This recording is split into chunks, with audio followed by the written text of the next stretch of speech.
Ever the jester in a world too grim for straight faces, teases Pet about how thoroughly he and Abysria enjoy one another. Pet, caught between pride and panic, wonders aloud, could she be pregnant?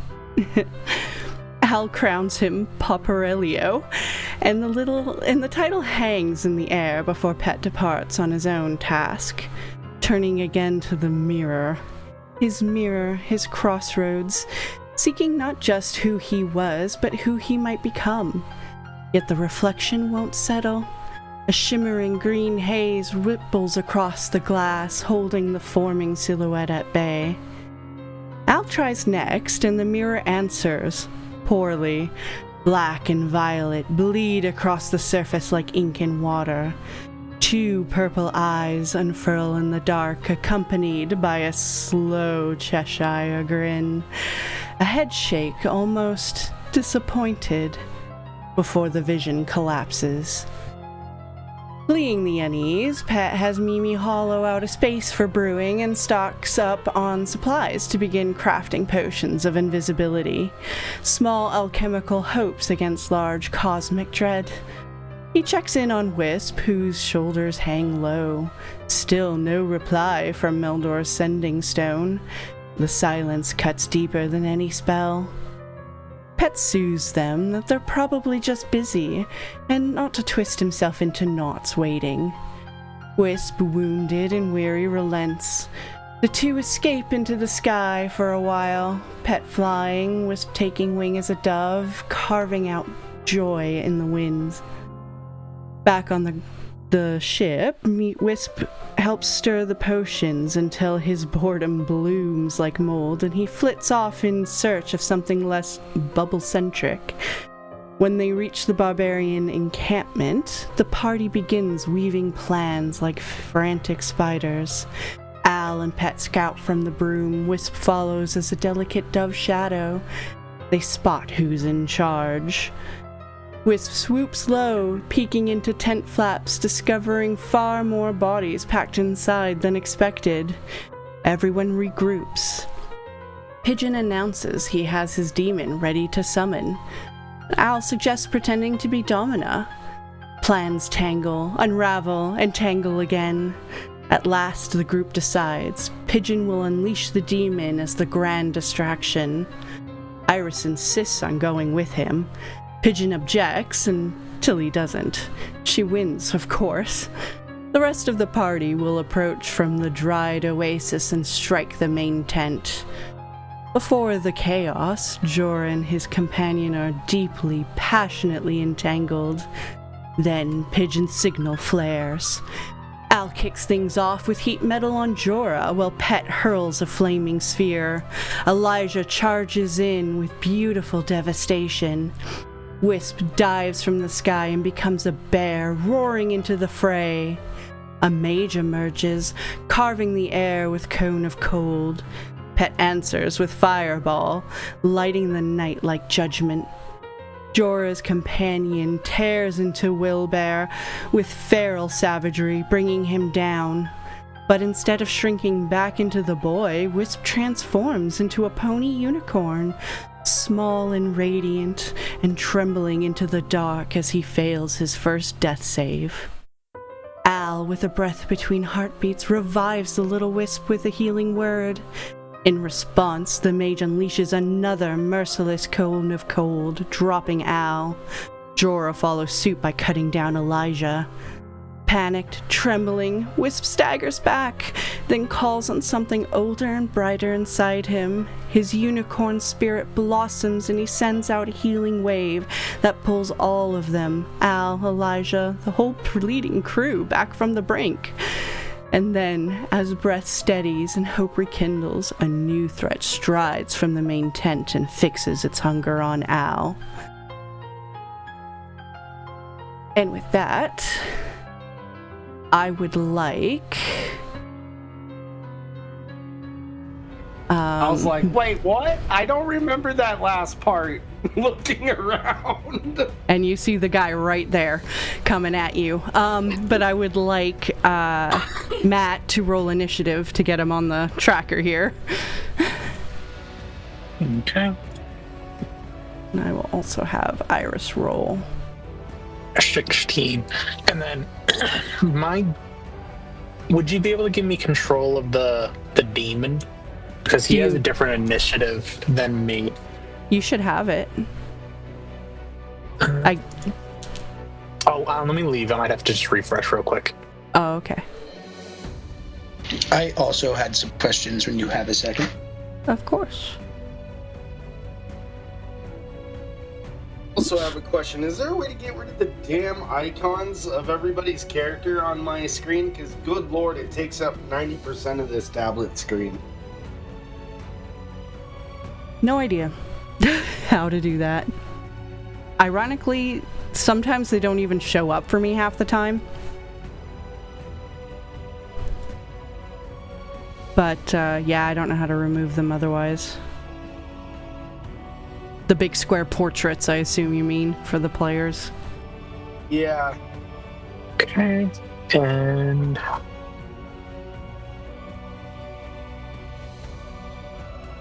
where is the initiative roll? There it is.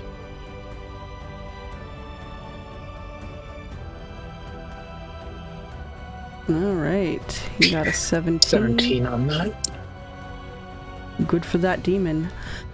To your surprise, too, Maddie, as you have been here fighting with your sister, both of you are obviously up in the air, but she has done a couple of things to make it harder for these people to do anything to you. She's blinded 2 of them, I think it was, and then has put Bane on 3 of them.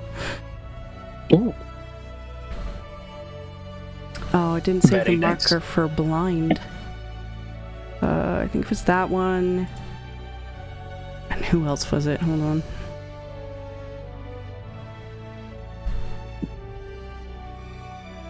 This one is blind. There we go. This one has a gun and has been able to shoot you, though. Which is why you are a little hurt. Okay. Alright. But with that... oh, sorry. Yep, you had a question. My question, just real quick. I did not see my flaming sphere. Right. I forgot about that. So we will... I believe that we're still on top of this guy here. Yeah. Yep, that works. And then my other question was, I remembered that the mage had just gone and I was up next. Is that still accurate? No, the one that was up next was Al. He was breaking up at the time. I listened back to the episode literally just a couple hours ago. Okay. So it's his turn now. But yeah. So Jay, this guy is walking in up on you. Jumped out the window. Al glances over. Hops through the window, runs over and grabs a hold of Willow. We're going for a trip. I'm gonna dimension door the both of us. Do you enter into the tent to grab him then? Yeah. Okay. Yeah, you definitely have enough movement for that. And where do you dimension door? Directly on top of the tent.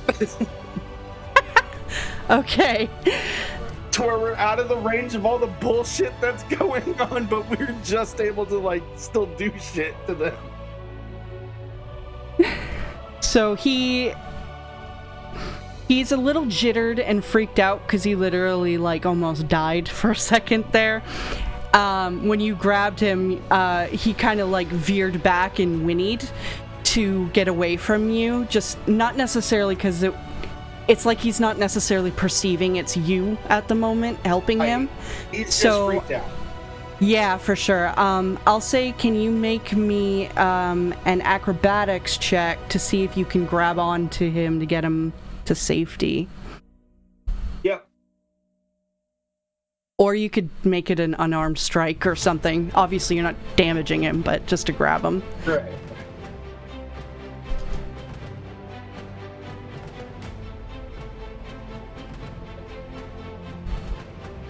Did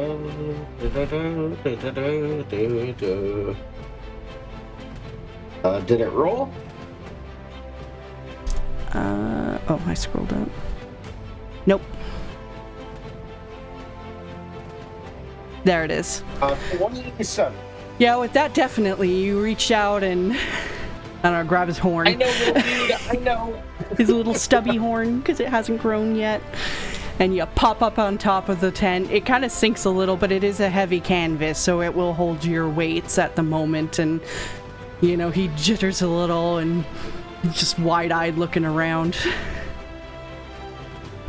I was gonna do like the hush motion. Anything else for your turn?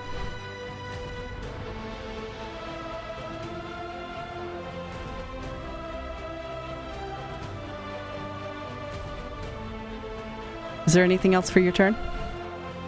I'm looking real quick. Okay. That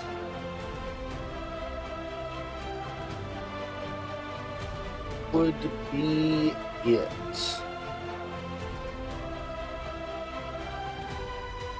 My goal is get us the hell out of there. Yeah. Okay. With that, But to keep him within range where you can still heal.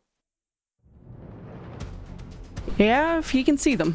Anyway, the Barlgrua is up next.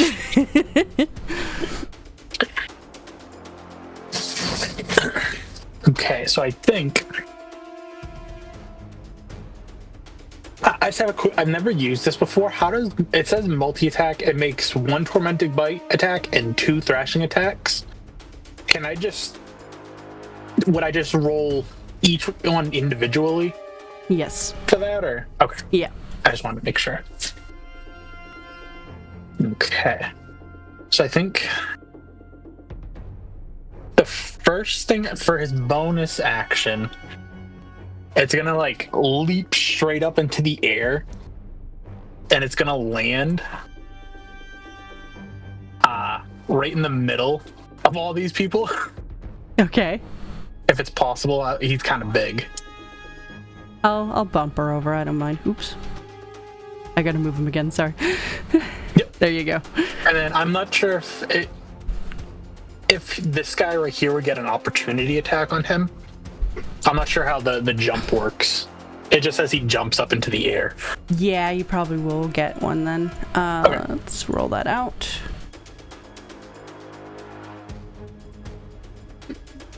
Does a 22 hit him? Yes. Then he will take 14 slashing damage. As he leaps away, he sweeps up his greatsword to catch him, just like on the back of the thigh or something. Okay. And so he's gonna land right there, and then he's gonna look at the 2 blinded people, and he's gonna swing both. Each one of them is gonna get a thrashing attack. One is 23, the other is an 11. Since they're blinded, I would say you can roll with advantage against them. Oh, very nice. I need to make sense. They have no idea the attacks.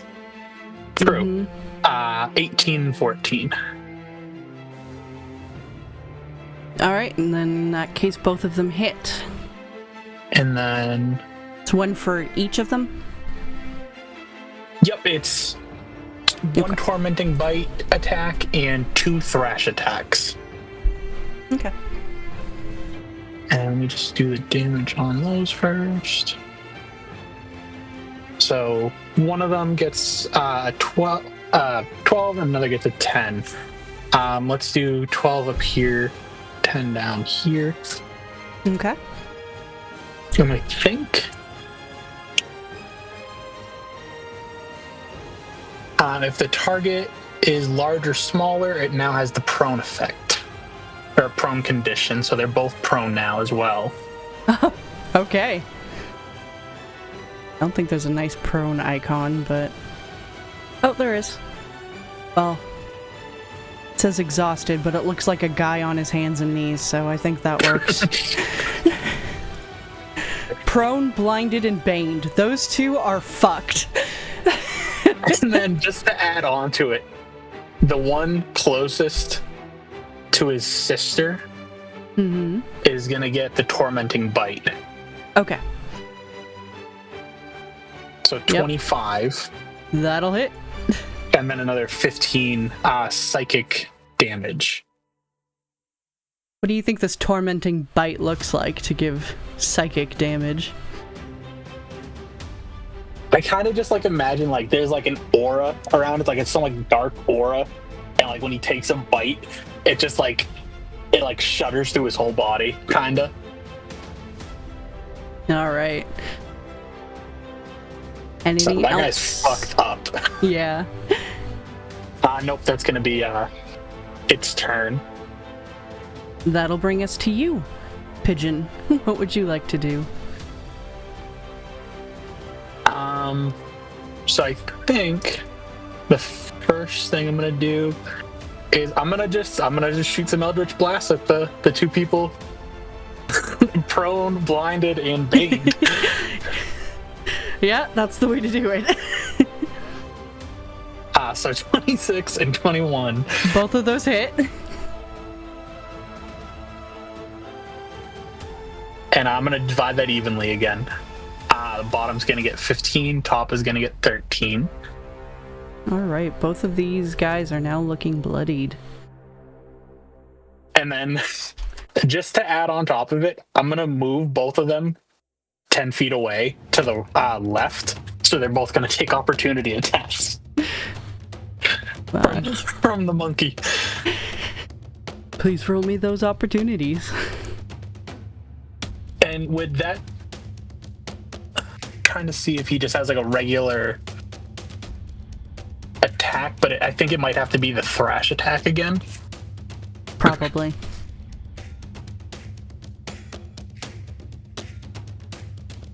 We can just use both of those. Yeah, that works. I mean, if you want to crit fish, though, knock yourself out. Oh, yeah, I'll crit. Your monkey's name is now Peter Gabriel. So 13 damage to the one on top and 6 damage to the one on bottom.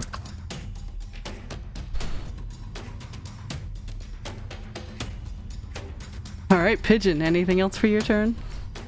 And then with my movement, I'm gonna fly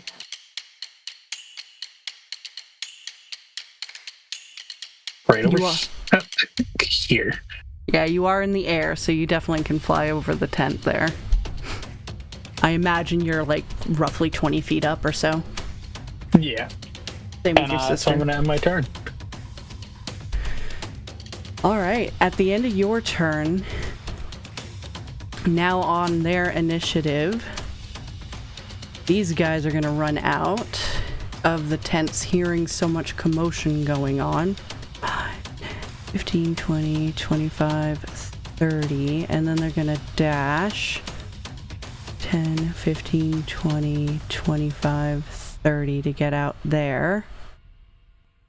And then there's this guy, 5, 10, 15, 20, 25, 30. Oh, nope, never mind, you will go this way. 5.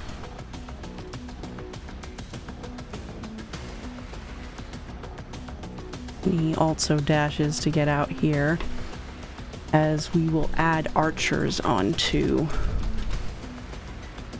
the board now.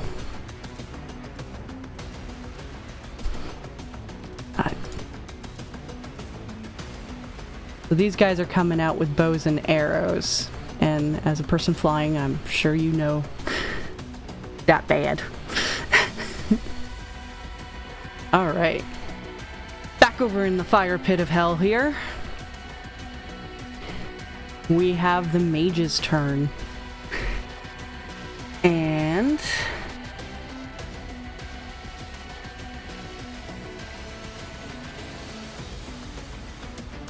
the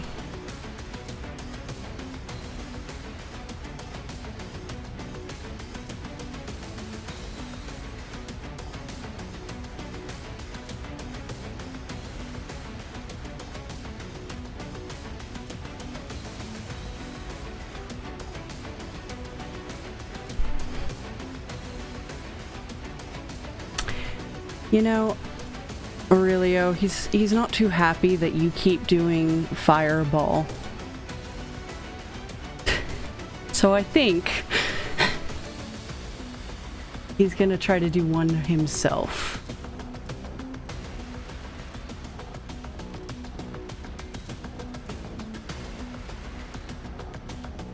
But I need to know 20 foot. Okay.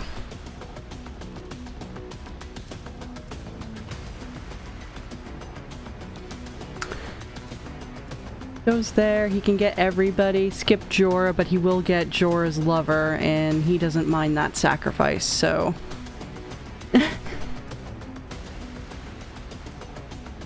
I need everyone to make me dexterity saving throws in this fire tent, including you, Al, because it would also erupt up through the canvas. Good game, guys. It was a lot of fun.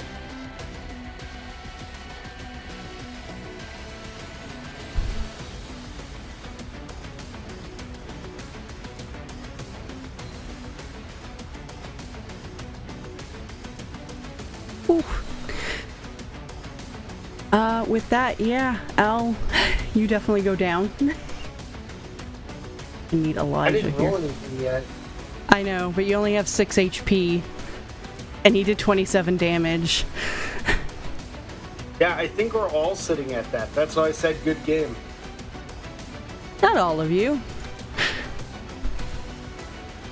Anybody who could get anybody up. Willow is up. He healed himself before. So, Aurelio, you will take half of 27, which will be 14.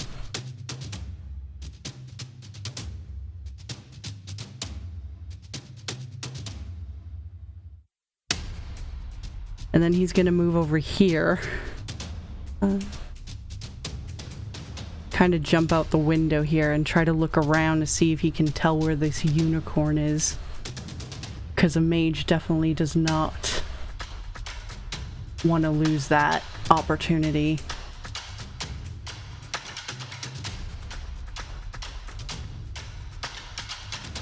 But he fails to see that they're up on top of the ceiling roof thing. Alright, with that, Aurelio, that brings us to you. As I'm going to spread a little bit more fire around here. Right.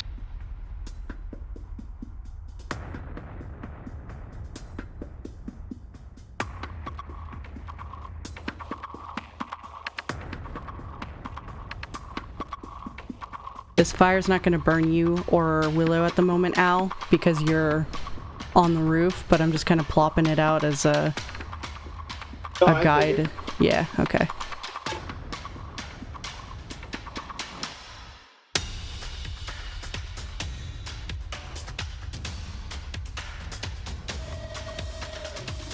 So I think Aurelio's going to start off with a little bit of a prayer to Abishria and just say, hey, Abishria, just reaching out because, we may have bitten off a little bit more than we can chew, and I could use a little bit of a refresh on maybe some of my magical powers. And then he's going to say, good talking to you, love you, bye. And he's going to shoot off some burning hands at the two who are in front of him here. Good talking, love you, bye. I think that's great.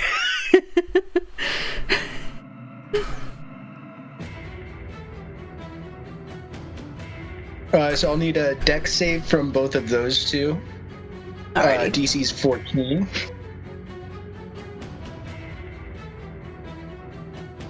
Dex, you said? Yep. Jora succeeds. So he'll take half, which is 5 for him. His lover fails. All right, that'll be 10 damage to him.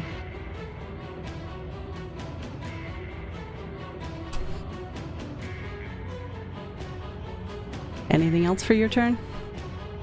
Yeah, I think with my bonus action, I've got a potion of healing that I'm going to take. Yeah, that makes sense.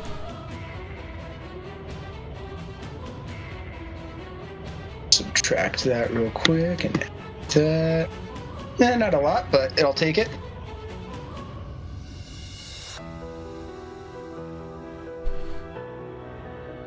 Well, that's nice to let you roll it.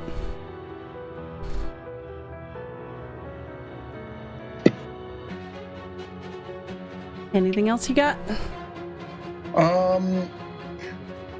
Looking around, can I assess, like, is Elijah up? Do I still see Willow's unicorn spirit? You see his spirit, but you know Al grabbed him and they disappeared. But Elijah is down on the ground bleeding at the moment. Unfortunately, not much I can do about that at the moment.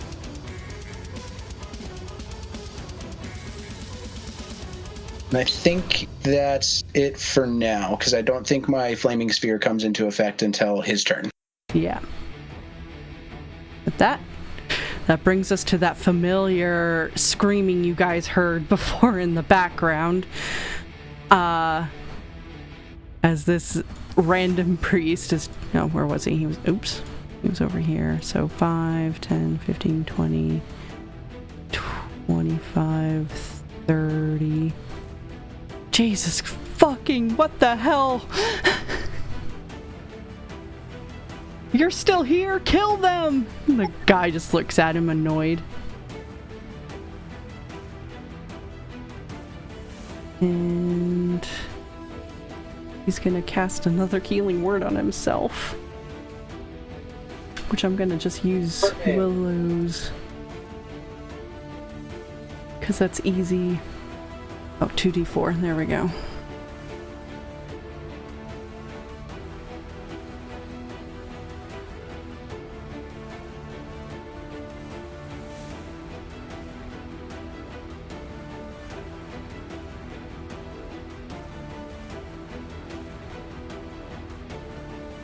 So 6 HP back on him.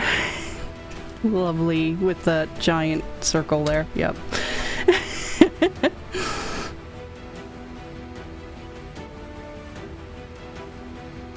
And with that brings us to Jora.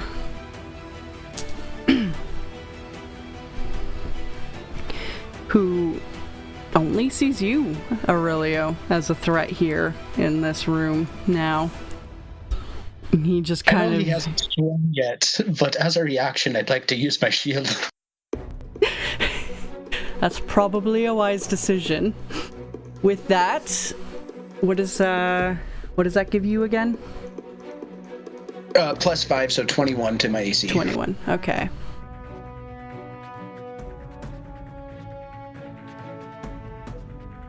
Because of that 21, all 3 of those missed.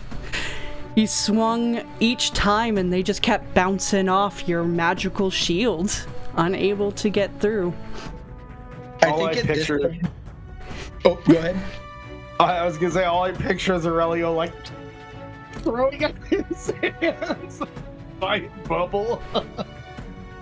I was actually picturing more of, like, since Abishria has been influencing so much recently, just like maybe like this purple sheen just kind of takes effect, like glowing around the edges of my skin, and it just kind of bounces them off as they're attacking me. I love that. You hear a little bit of her giggle as it happens. But with his bonus action, he's going to drink a potion of healing himself. Healing for 6 HP only, but... Alright, that's his turn. Now on to his lover, who is in fire on a fireball. So, oh, he has to end his turn there, right? On the fireball. I will say, for the start of his turn, you can roll that d8 for being on just fire itself.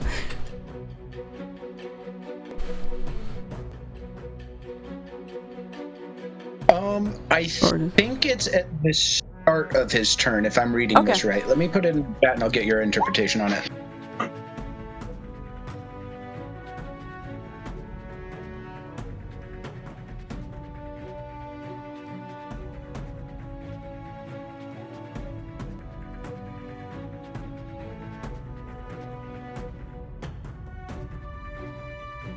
It does say at the end of its turn, but you as a bonus action can move it onto them and force them to take that dex save.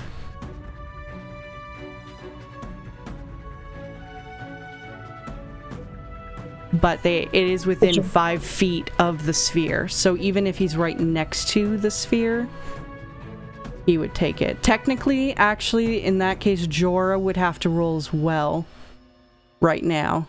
So I'll have that happen. Because Jora is within 5 feet of it. He has to make a dex save. Not a bad roll on there. He succeeds, so he only took half. But still... By healing potion. Yeah, that healing potion pretty much went for nothing. But this guy will, like I said, take the 1d8 for the starting on actual fire. 4 for that. And he's gonna move down here and hit you. Because, I mean, that's what they do. You still have your shield, though, so...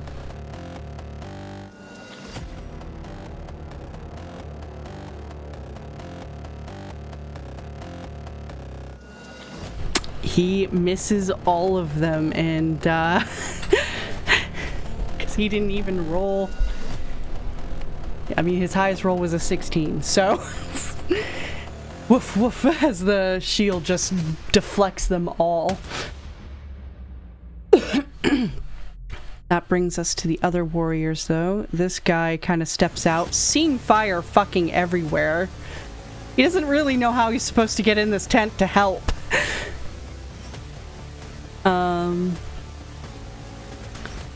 He's gonna try... I think you said the only window was like right up over here too, right? Yeah, well, the door is here, so he can see that, but you know, there's two, like, there's fire everywhere. Yeah, I guess he knows it's there more than he can see it at the moment. He's gonna make an acrobatics check, or athletics, I mean, to try to jump the fire. Where's his athletics? There it is. Oh, no, that was the wrong guy.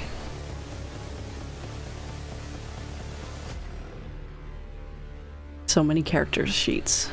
Why did I do this to myself? He fails, so he jumps over here and lands in fire. Please roll me a 1d8. Oh, and did the other guy end his turn within 5 feet of the sphere? Well, since the sphere's kind of like here, there's that whole square in between.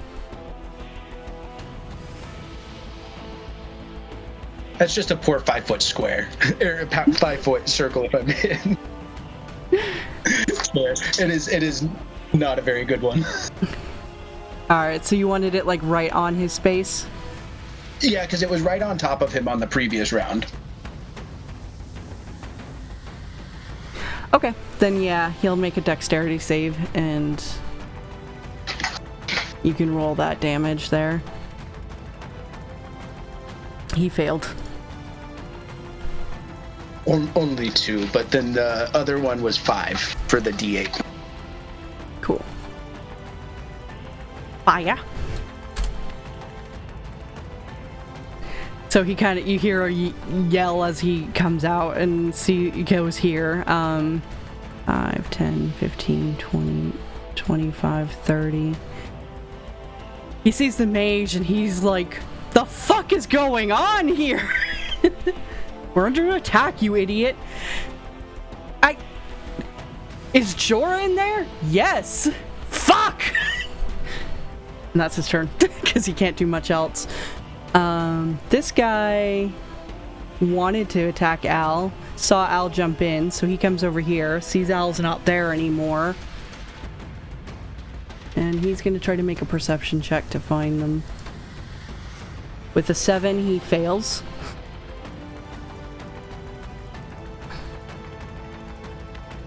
But he hears shouting over here, checks it out.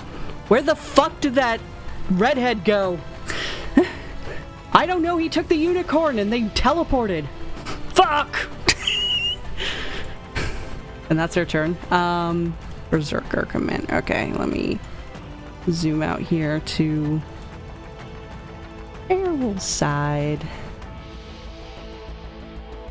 10, 15, 20, 25, 30, 35, 40, 50, 20, 25, 30. A dude distantly starts running towards where he hears a lot of shouting.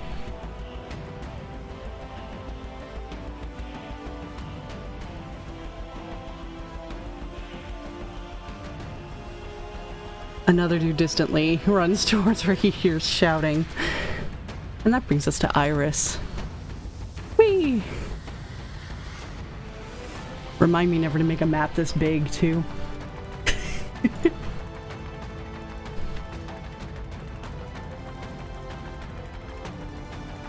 Okay, with that...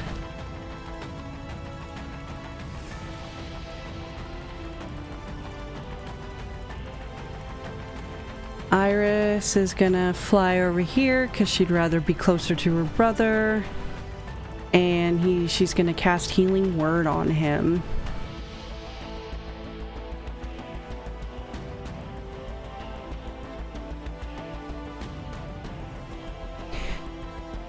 And you heal for 12 HP. As she says, get better!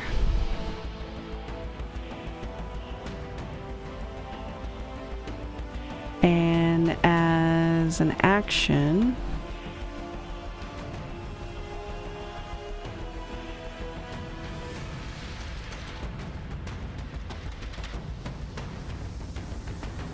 she's gonna cast Major Image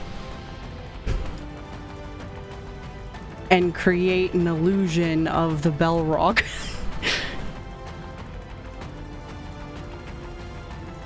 To make them think that there's another one. I will mark this one with a... No, blue's too hard to see. I don't know. An everything dot. There we go. That's the illusion one. And it roars imposingly as, you know, everyone's like, what the fuck? Back to Willow's turn. Seeing Al collapse in front of him from the fireball, he freaks out a bit and touches him with his horn, using one of his unicorn features now that he's in that form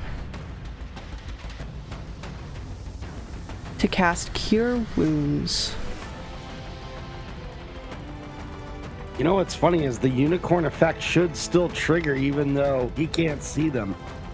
He has to see AOE. He has to see them to heal it though. It's in the description.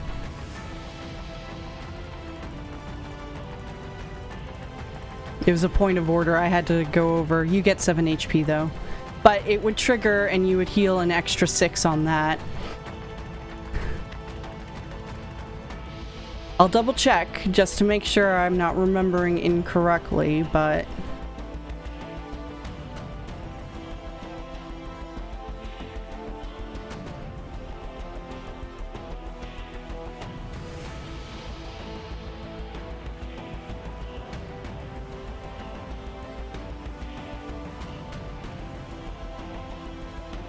Oh, no. It does trigger for everybody who's an ally. It's a creature of your choice. Thank you for making me double check that. So... No problem. I figured that's why I took him to the roof. I'm like, he doesn't have to see them with that out. Elijah gasps awake with 6 HP, and Aurelio, you get 6 HP as well. Elijah won't heal for some reason. Might have to stabilize him first. Oh, yeah. Thank you. There we go. As he gasps awake again, he's like, oy vey. Hey, welcome to the rodeo. And Willow kind of nudges you with his horn, and you hear in your head, Al, are you okay? Please help them.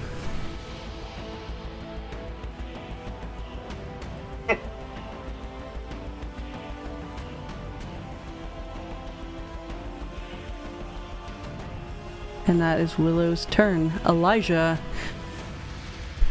begrudgingly stands back up. Spits out some blood. Does a little animal shake of his fur to get some blood off, and then goes to strike at Jora again.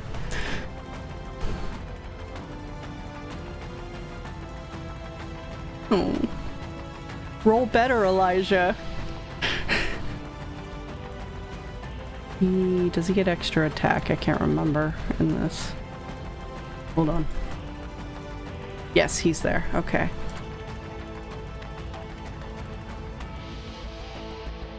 That 26 will hit, that's for sure. For a whopping 5. But that does let him do another attack.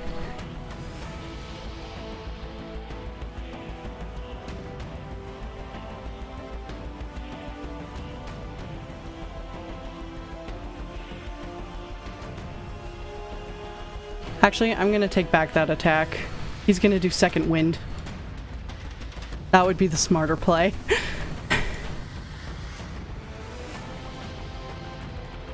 So while this is happening, he also seems to like psych himself up and roar like a cat. Like a very big angry cat.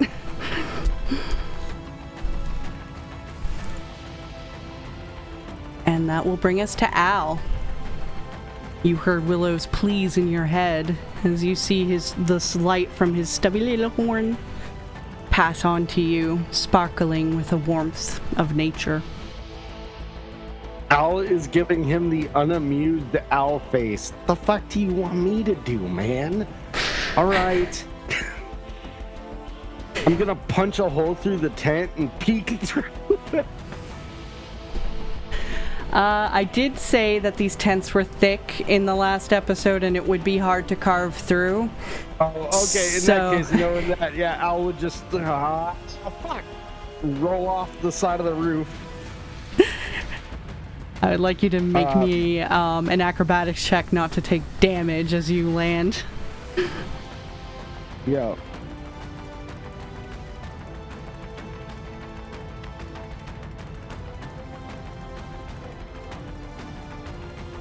Sick. I don't know if it did anything. I've got a long delay. Not yet. Come on, you stupid piece of shit. I just went through. Oh, there sorry. we go. Yep, 14 will be enough. Do you want to land here? Here? I assume you don't want to land on the fire.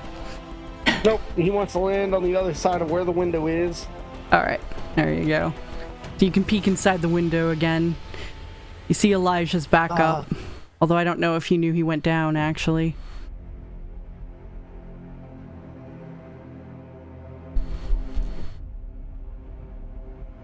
Give me a quick second.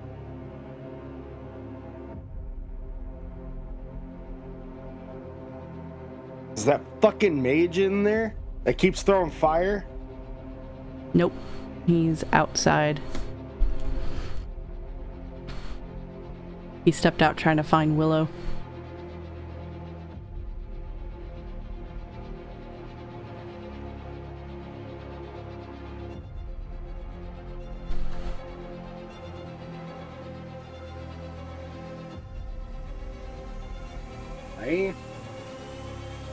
I'm going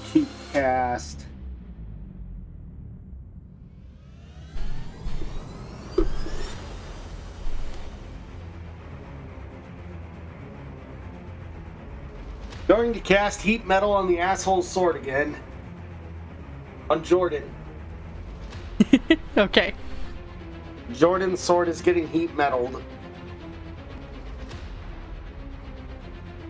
Fun fact, Jay actually forgot his name was legitimately Jora and had thought it was Jordan when I talked to him the other day. I am officially art imitating life.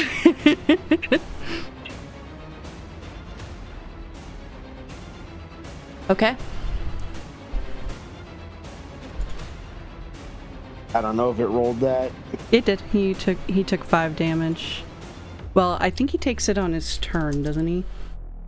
Or does he take it off the bat? We went over this last time, but let me reread it. Crit, and then it's a bonus action a turn, and then he's got to try to roll a save to even hold on to it, and has disadvantage on attacks.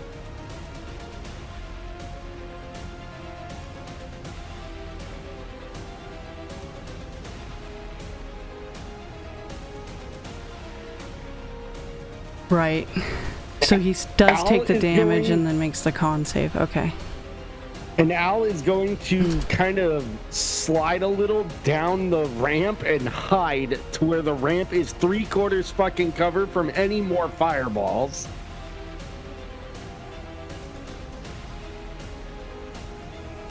I am getting low to the ground. And So you mean kinda like down I- in the oasis area? Yeah, he kind of Alright. slid a little bit down just to hide down there. It is 20 feet down, just to remind you of the distance. Do you want to be that far down? I mean, you're cool Is if it you a do. straight? Is it a Yeah, straight you can- cliff or is it? No, it'd be like sandy, so you could slide down easily. I wouldn't even make you roll that, but I just want to let you know that you'll be 20 feet down. I'm basically just trying to use the lip as cover, so like not go all the way down it. In that case, I'll make you roll to stay, because it is sandy, so it would be constantly trying to, like, push you down it. See if you could find a good rock or a foothold in it. So let's make that... Yeah, I'll make it acrobatics again. Or athletics. Alright. Okay.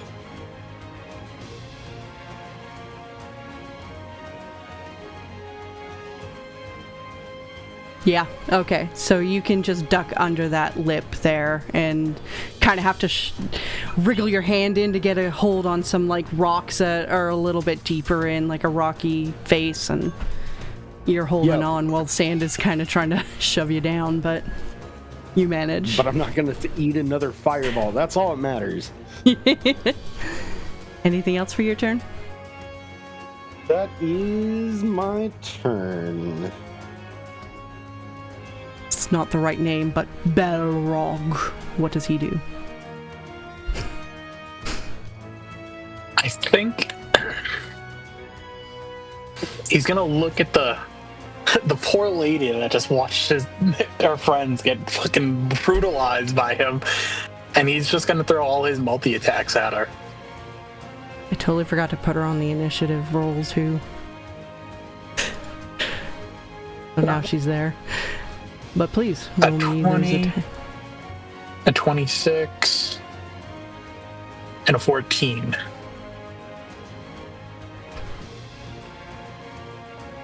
The first two hit, but the tormenting bite misses. Would I be... Okay.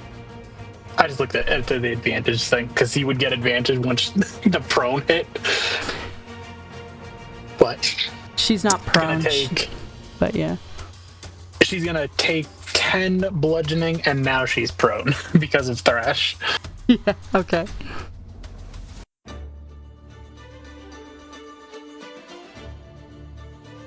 And then I think for his bonus action, I'm gonna have him jump and cut off this dude, and he's just gonna scream in his face. That's terrifying, but she will get a disadvantaged attack of opportunity Yep, I'm okay with that. for being on her butt. Oh, she rolled 2 17s. Oh, So she does hit him for 9 slashing.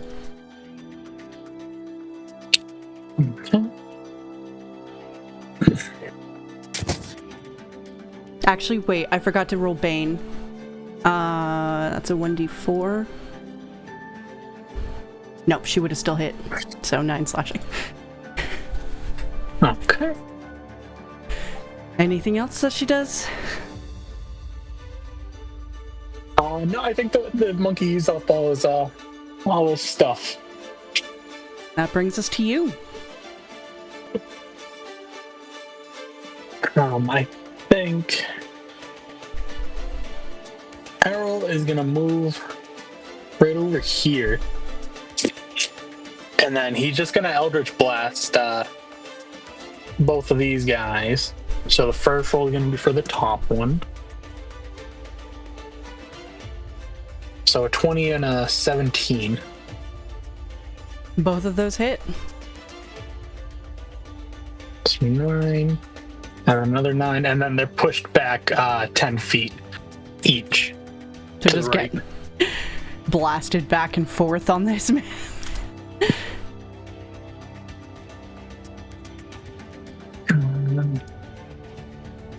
And do I have a bonus action? That being said, I don't think I put them on the initiative tracker. Oh, shit.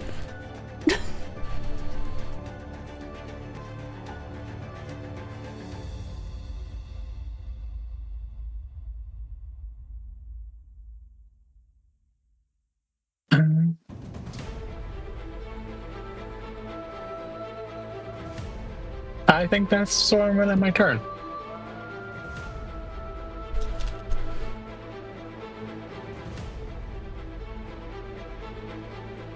Okay. Would I be able to like float down like towards like the back of this tent, kind of like just so I'm like peeking over? Yeah, you can do that.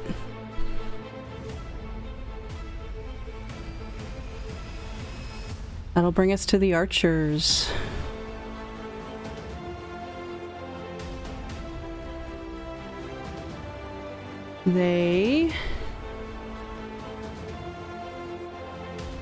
What is their range here?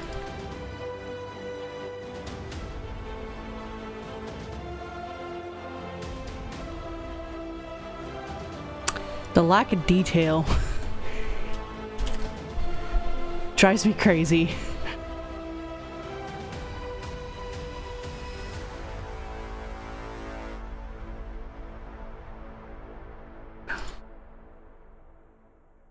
Sorry, 1 second. I gotta look up the range of their bows. Okay. Oops.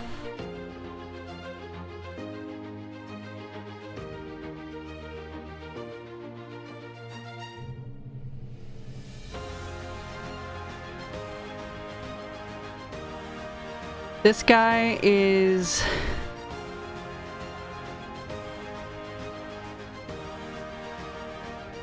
He's gonna shoot at the demon. Does a 24 hit? Yep. He takes 12 piercing. And then a natural 20 will definitely hit. He only takes another 13 piercing. But this guy is going to swing around over here, seeing you guys, and he's going to try to shoot at you, Errol. You will get half cover from being behind the tent.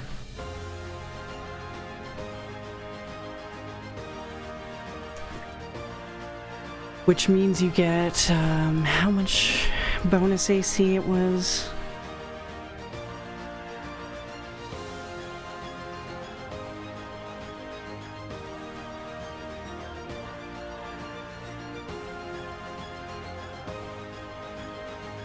Cover.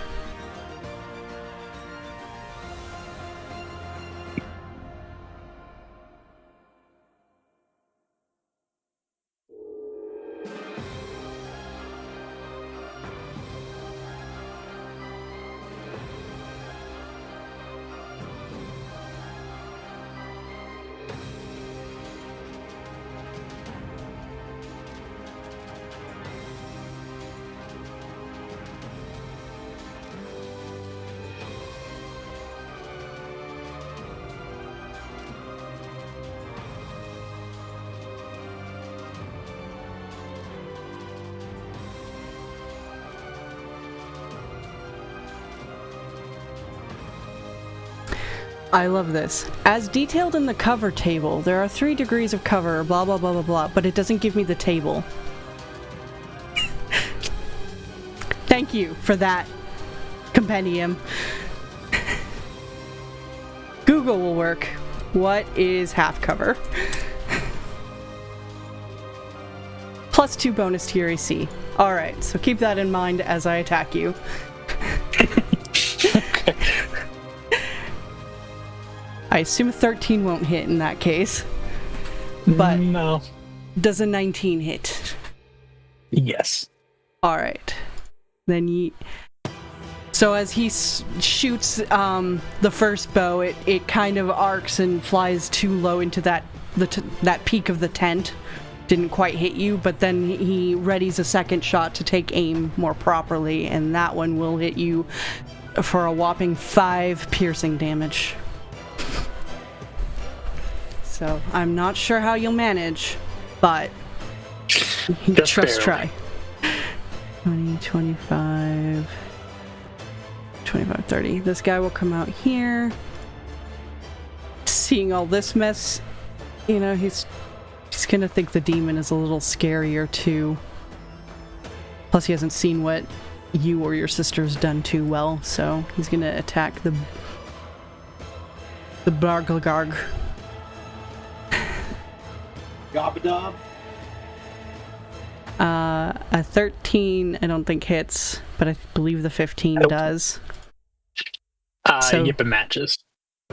11 piercing. It's the Bagagwa! Gagwa.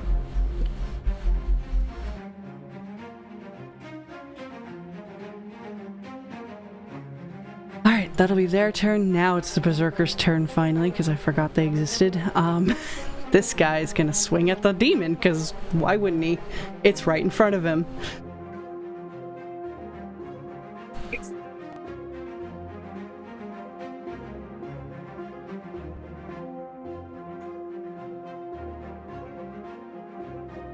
Oh, he shouldn't have had advantage, but still he got a natural 20. For 24 slashing damage with a great axe. Okay, so like what you guys see is just like, it's once he hits him, he just kind of like dissolves into like this like the black like ichor, and he just like fizzles out.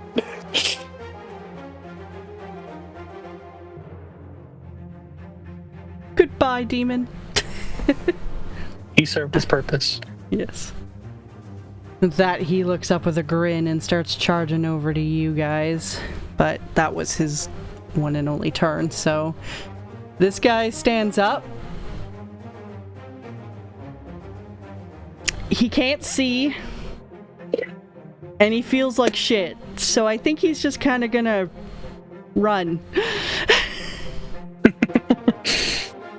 And smacks into this pole, but now kind of knowing where he's at, sort of uses it to help him run. And this guy does similarly. He gets up and starts running.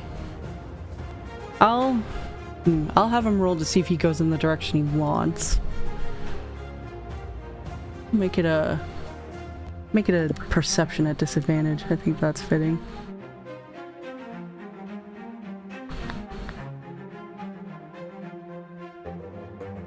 Oh, that was enough. So he seems to kind of get a sense of where, like, he's hearing, you know, you guys, where he hears the other dude run, and he starts going up this way. 5, 10, 15, 20, 25, 30. And he starts screaming, like, alert, alert, there's fighting! 15, 20, 25. Get the fuck up! Get the fuck out here! Triggers all of these guys. 5, 10, 15.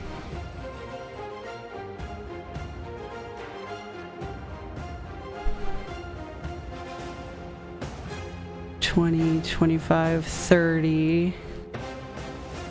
5, 10, 15, 20, 25, 30 to start running down.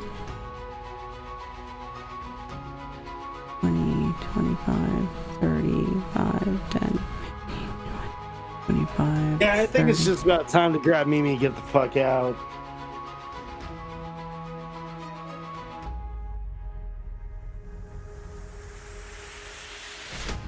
10, 15, 20, 25, 30. 10, 15, 20, 25, 30. 5, 10, 15, 20, 25, 30. 5, 10, 15, 20, 25, 30. Whoop. This guy will be down here. I think that's everybody that I have to move. Oh, no, these guys.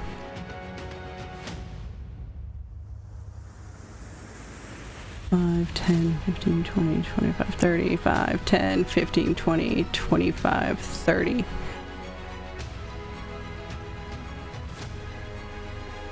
$10, 15, 20, 25, 30. The amount of 30s I'm counting here. Okay. Okay. That's them. Oh yeah, now this bitch. Who's prone. She gets up for half her movement. And she knows you're the one that summoned it, so she's going to shoot at you, thinking you're actually the bigger threat.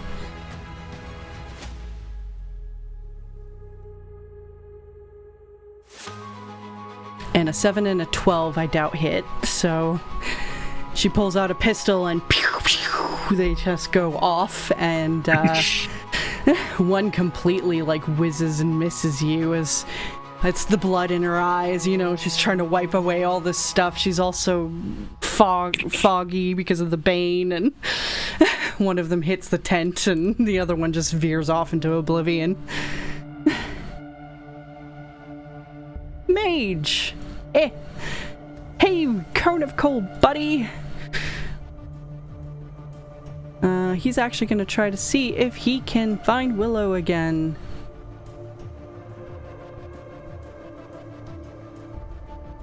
A 19 perception. He does hear the whinnying up above. Not that he's trying to be loud, but... He will use Misty Step to get up onto the roof. There you are, you little shit. And he's going to try and...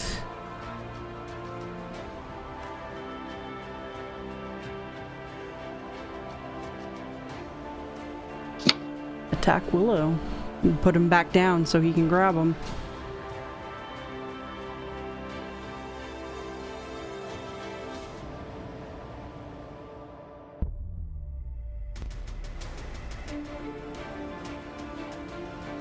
Yeah. With that... Yeah, I was You gonna see- say, I'm like right there. I could see the guy Misty step onto the roof, right? Sure. Okay. Yeah, I'd allow that from that angle, because I'm sure you're trying to keep an eye out on where Willow's at, too, just in general. Yeah.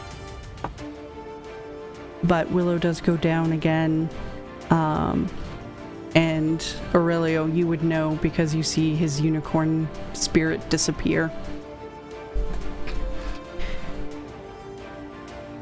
And then the guy... You would also see the guy's pulling out, like, something from his pocket and bending over to him. So... But he can't continue that action because he used it to do, you know, damage, so... Aurelio, it is your turn. So I think to start, Aurelio's going to use his bonus action to disengage, and he's going to take a step back right here. Good call. And then, one of his favorite little tricks here, he pulls a scroll out of his pocket and releases a fireball.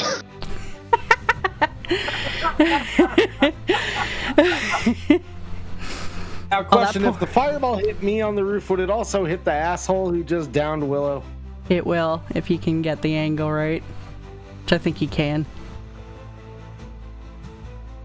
20 foot there. I can move it down a little bit, but... Yeah, I'd say, like, you could play around a little to get it perfect, but yeah, I'll allow you to hit this guy, too, up on the roof. Alright, let's... Oh, all these deck saves. Alright, here we go.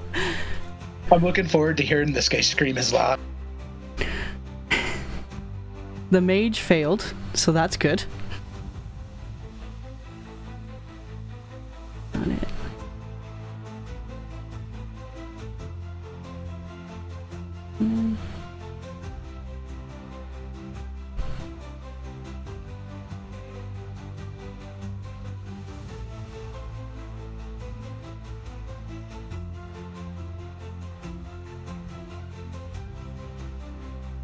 This guy failed. Jora succeeded. Did you get this guy too? I think I got everybody who's over here. Yeah, okay. Except for this guy. Which one? Sorry. This guy should be the only one who's not in it. Oh, yeah, that makes sense. Okay. That one failed. And I'm gonna laugh so hard when this priest didn't even get a chance to get into fight. Yep, he failed. Okay. 39 damage. Distantly, you hear those familiar screams that you heard before, only it ends up being cut short with an "Ah!" as this guy burns to death. Minus 30. That was a lot of damage too. Well done. I don't think it's the best I could have done, but I'll take it. And you two, Al, as you saw this guy bending down to Willow's unmoving body, the fire erupts through the roof of the tent, and he kind of starts screaming and yelling on fire and falls off the roof and dies in the heap on the ground. He had a phantasmal killer coming at him next turn if he didn't. Jora takes 20. Jora's looking pretty rough. How's his lover looking? Oh, his lover's looking really rough. Really fucked up. DTD down to die. Alright, anything else for your turn? Do I hear anything back in my head from Abishria at all? Not words. No. All right, and I think with nothing really else here, or actually, yeah, I'm staying right where I am. All right. That brings us to the warrior commander, or Jora, rather. He's kind of huffing and puffing a little, eyeing the two of you, and kind of... He actually smiles. Well, I admit this was a lot better of a fight than I thought it would be. And he nods his head to you guys respectfully before he starts swinging. I'm gonna use my last little bit here. It's not my final thing, but I've got a natural recovery, which allows me to use one of my level 1 spell slots. So I'm gonna use that for my shield. Which is a good call, because apparently he went after you. Based off of a dice roll. Oops. So 21 AC again for shield? Yep. Alright. Only one of his swings hits you then for 17 slashing damage.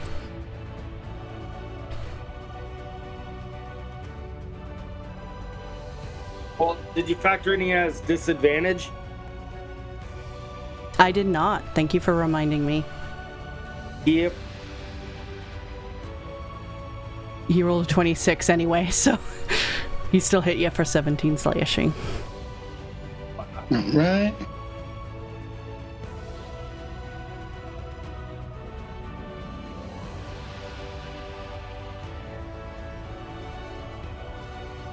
You do hear now, though. See, you don't need my help, pet. And it comes to his lover. Oh, on that note, please roll me the damage for your fire sphere. And he...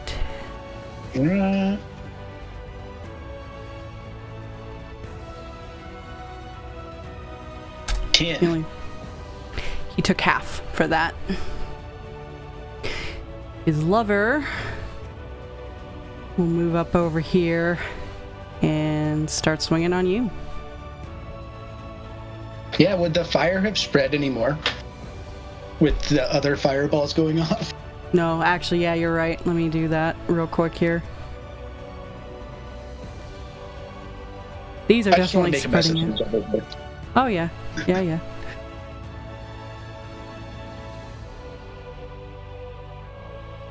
I gotta love the effect, too, by the way. Thank you. Let me undo that. I gotta move this guy so I can make this one bigger. If you Control C, you should be able to copy those as well, and then Control V to paste them. Yep. The problem is the GIF has the box is large on the top part, so when I'm clicking on one, it will...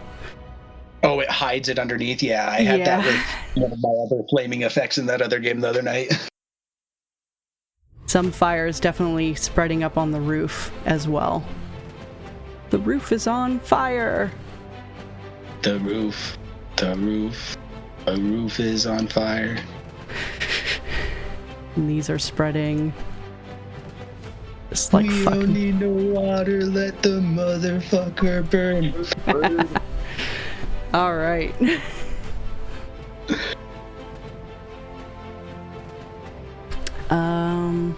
Okay, with that, his lover will come and try to attack you as well.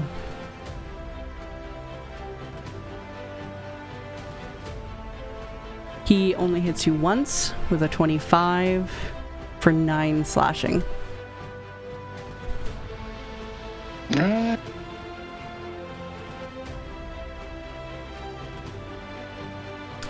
These guys can't really get inside to help, so I think instead they're gonna try to do shit to put the fire out. So their turns are gonna just kind of be that. I don't know what else they can do. Yeah, exactly. Put sand, get buckets of water, something. Alright. Oh, there's one other. I forgot to move this guy. 5, 10, 15, 20, 25, 30. 5, 10, 15, 20, 25, 30. You'll get there. Oh, I think he can throw a javelin. Yep. He's throwing a javelin at you, Errol. Be prepared. Be prepared.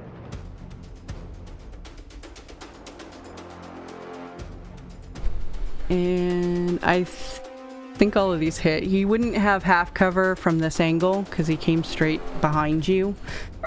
What's your AC, Errol?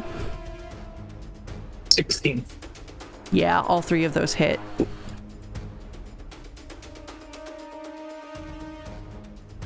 Oh my god, he rolled so high for your damage. I'm so sorry. Good, I'm not. He could join us.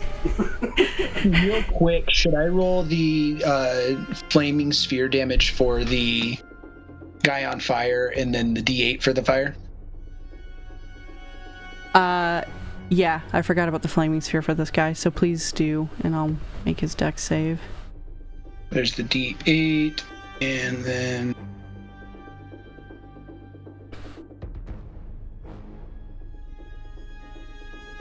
He did make the save, but that is just enough. How do you want to kill his lover? I think it's not even an active thing from Aurelio. This guy has been like charging across to me, and he just took a good swing at me, and he hit me with that one, but I just kind of look back at him and just see the flames come up from under him and consume him as he just takes his last breath with his fucking axe at me. Awesome. He doesn't scream out like the others did. He does, but I mean, he's still kind of like, "Ugh!" and then just burns up into ash. Is it complete ash, or is there enough to bring back to like Mimi, like a roasted leg or something? Yeah, I'd say you could probably kick a bit out before he completely burns. Back to Errol. You took 22 piercing, and then 20 piercing, and then 15 piercing. So I do believe all of those will put you out. Yeah. With that, you fall to the ground, perklunk. Last thing you hear is Iris shouting, Errol! But actually with that Errol, she uses healing word. So you don't fall to the ground. I'd like to think it goes to her turn, and as you're falling, her screaming your name makes you revive with the healing word.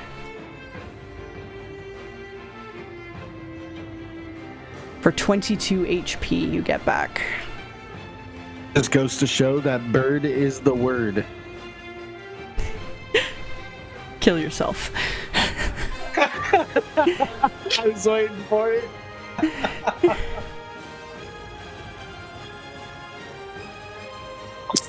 And with that, she's going to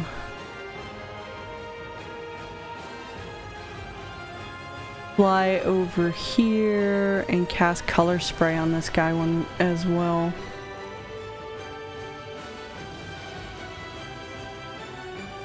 Did I close his sheet? Yes, I did. I have to close and reopen these because there's just so many that I go through. Oh, he failed! Wow, he rolled so bad! He's blind! That's what you get for attacking her brother.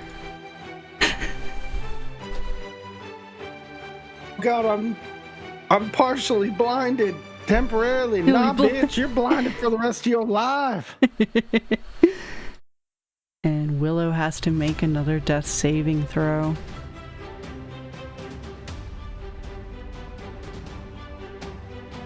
Oh no!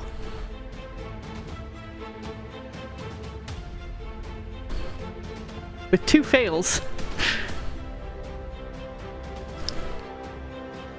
You just, I think Aurelia will see on the roof, like, he hears some sizzling in the fire next to him, and when he looks, there's this silvery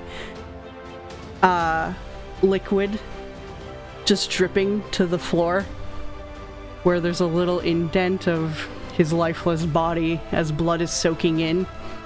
Because I gave him this... I decided that their blood is going to be like in Harry Potter, because I like that silver... Yeah, so you see that dripping into the fire. Pick it up, it's unicorn tears. This is straight up blood. Alright, Elijah is just... and tries to attack him. Where are you, Elijah? There you are.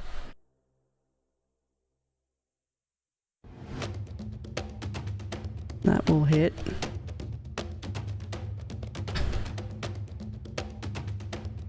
And then he's gonna do a short sword.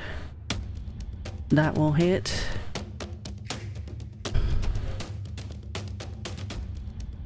Five. -6. And then he gets one more with advantage because of Vex.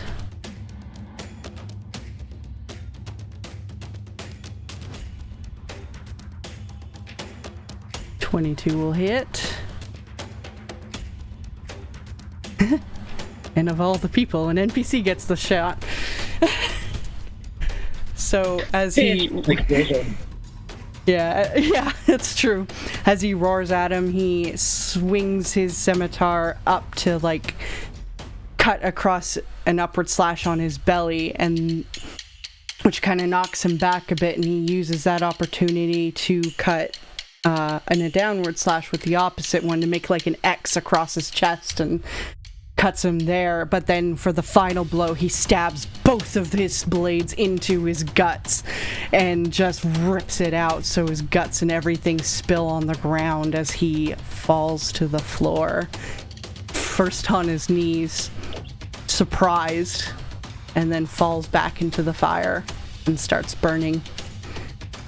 Let's get the fuck. Help me get him in the back. What? We don't have time for that. The fire is spreading. We have to go. No, we've got time to get him in the bag. Let's put him in the bag. His concern for Willow is noted. But I've also got concern for Mimi. That's why I'm trying to pawn this job off on Elijah while I go take care of Willow. Oh, I see. So Realize he's just... I got Willow, right? Question, where is Mimi? He's hiding for you guys to signal him to come bail you out if needed. Okay. For fuck's sakes, alright, give me the bag. And he grabs give him the bag of holding. I don't think he can fit a whole body in there with the amount of time he has, but he'll start like hacking off a leg and shit like that, just trying to get what he can into the bag. But I'll like toss the roasted leg of the lover. With that, I think we'll still stay in the turn order here because we do have Errol kind of being swarmed in the background, but for now it is Al's turn. I was gonna... Alright, I got you, little buddy. Run and dash up onto the roof. Well, not dash, but like jump up. Yeah. Please make me an acrobatics to climb up the tent. I will if the thing will load. Come on!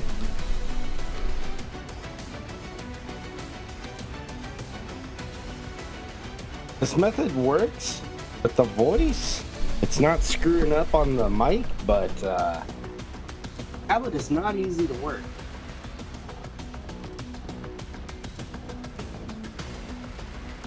There we go. Macro back.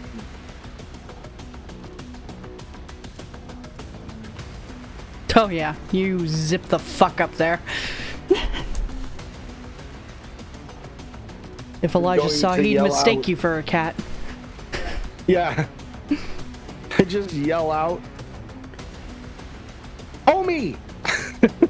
Has healing word on him. Alright, roll Fall me that. back! Fall back now!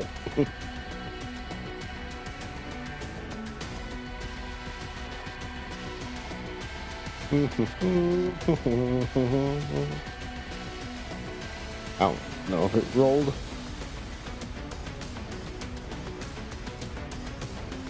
Not yet. Trying to freaking select it, and it keeps pulling it open.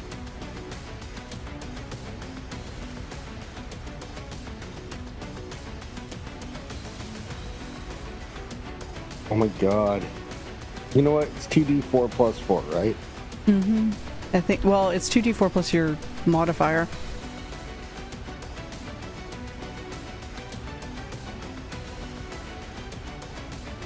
Add 4 to that, I guess.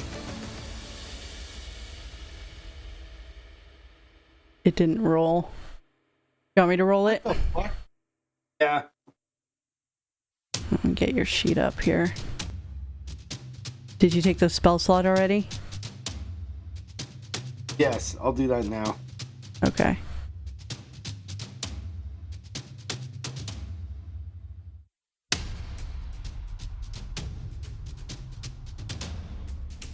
With a gasp, he comes alive. Oh, right, I have to stabilize him first. That's annoying.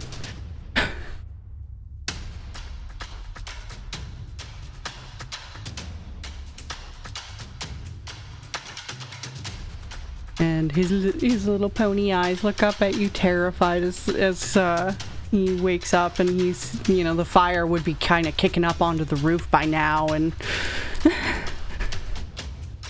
Yeah, I was gonna like run over and start grabbing him and dragging him up. Come on, little bud, turn into a bird, fly away.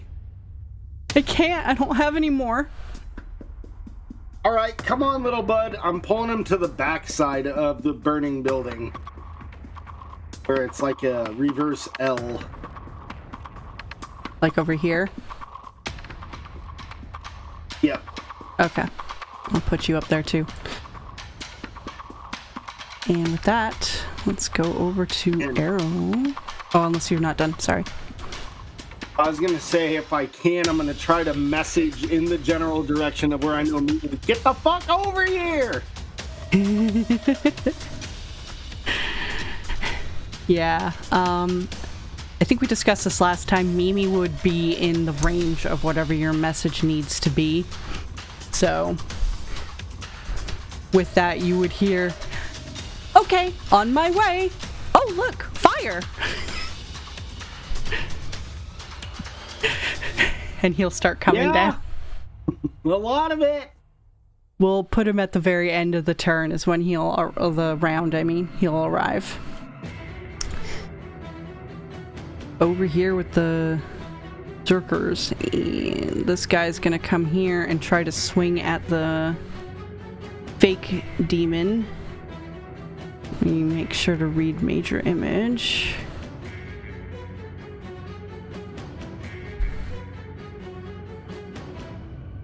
So.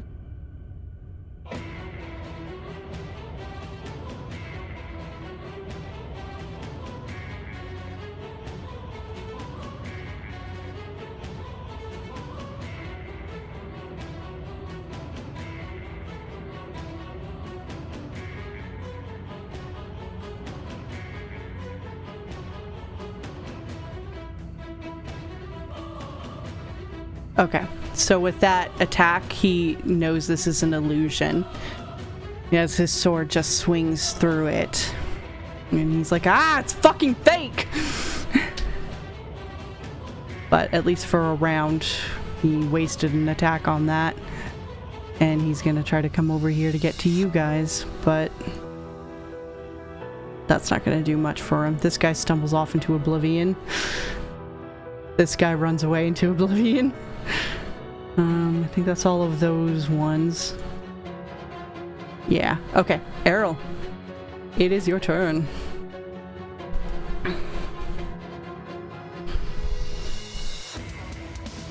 Oops, sorry. I think Errol's starting to kind of shit his pants a little bit. It's getting a little too dangerous with his sister right there. So I think... Forgot these guys are running up too, so...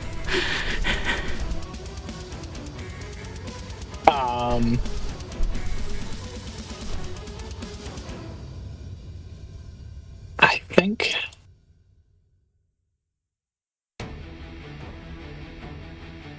Errol is gonna fly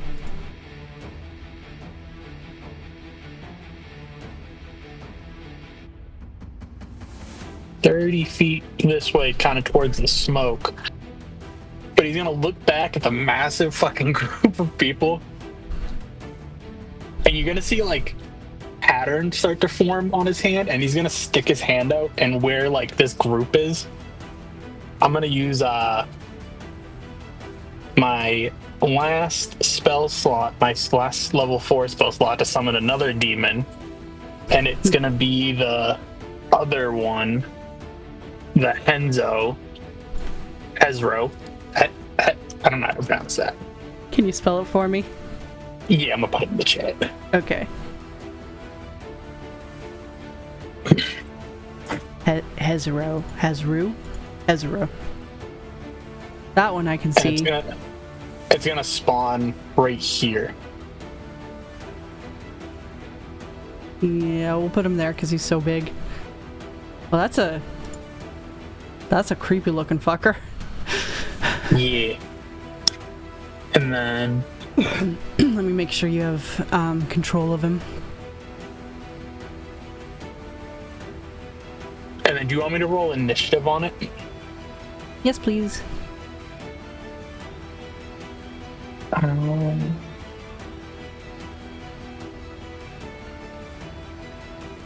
19. I'll say for the sake of this, since we are trying to get out, you can have him go after you instead, if you would like. Okay. Lower his initiative to 16, just so that he has a chance to do something as you're, fleeing.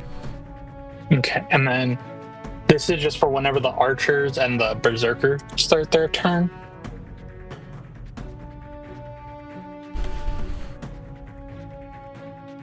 Any creature that starts its turn in a 10-foot emanation originating from the Hezro is poisoned, because he just stinks so bad. That's great.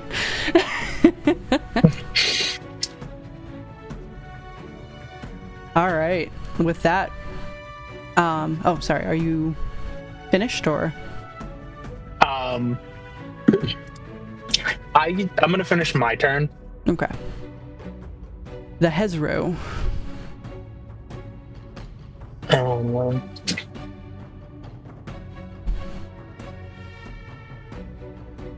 And I'm just gonna have it use multi-attack. And it's just gonna... I think it's just gonna swing wildly on, like, this one, and that one. So they're all gonna get a rend. Ooh. Got 1, 13, and 16.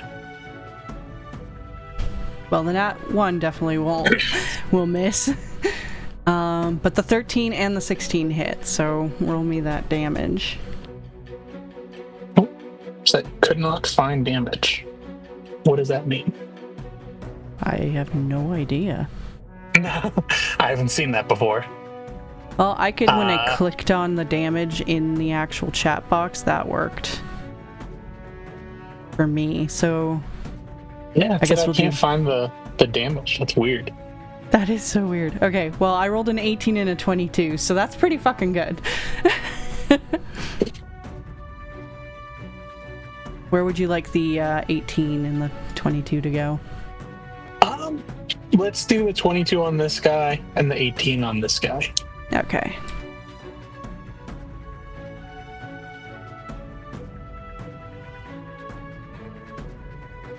Anything else for him? Nothing for but at the end of my turn, would I have been able to, like, yell to my sister to, like, follow me? Yeah, of course. And then, yeah, I'm gonna have my turn there. Archers go. Seeing... I don't know if they can see the demon from there, but they see you flying, so... 5, 10, 15, 20, 25, 30. Luckily for your sister, but not so lucky for you, they think you're the bigger threat because you keep summoning demons and hell magic. So they're gonna attack. What's really funny is it won't go away. They don't know that. They're gonna shoot at you. But since you're up on the ceiling there of the tent, I'm gonna say you can still have that half cover for +2 AC. Oops. But a 21 and a 25 will hit from the first guy. Total, you take 20 piercing damage.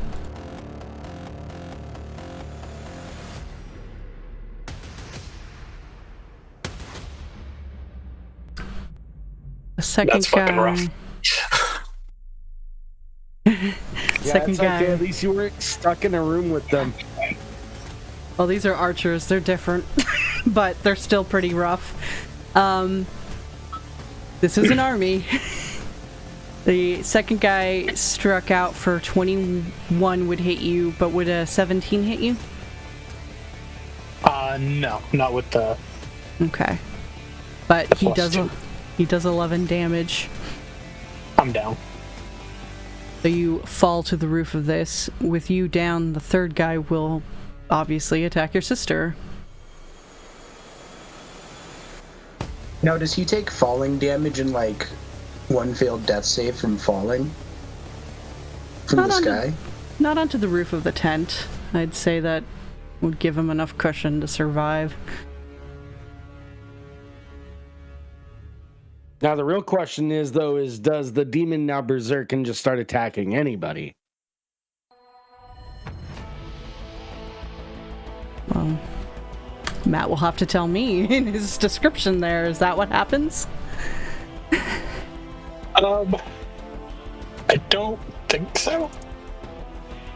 Let me All read the the... summoning shit, you had to be awake or else they went nuts.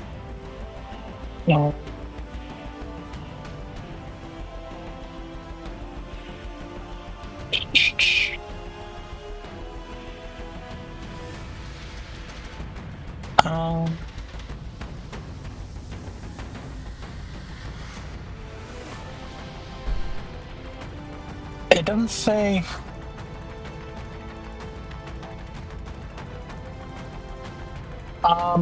Okay, so if I don't give it a command because I'm down, it just starts attacking any creature within reach. Well, that works for your favor, for how many are surrounding him right now. Oh my god. Because they're all gonna attack him. Let's do all the hits first here. His AC is 18, so 2, 4, 6, 8.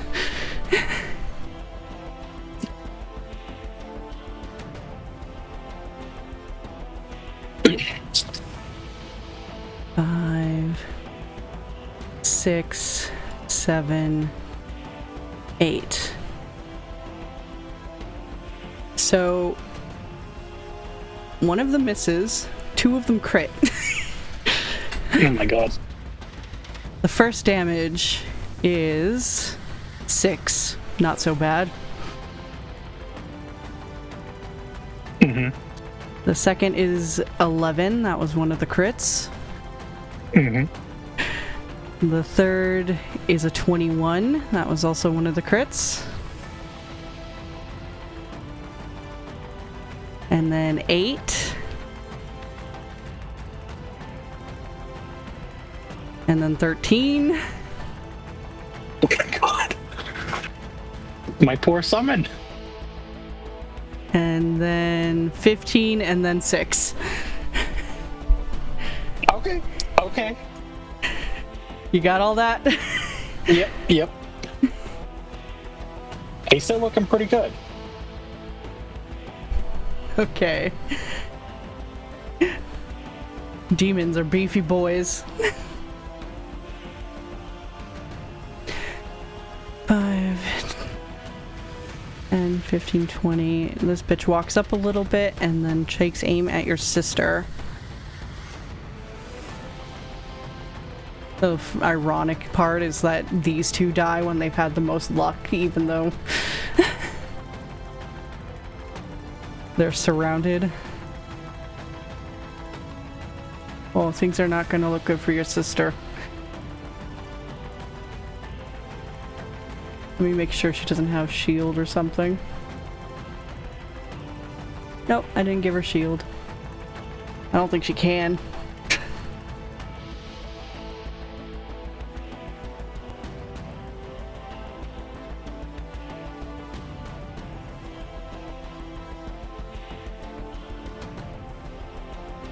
Ooh, okay. She is okay. But very, very badly hurt.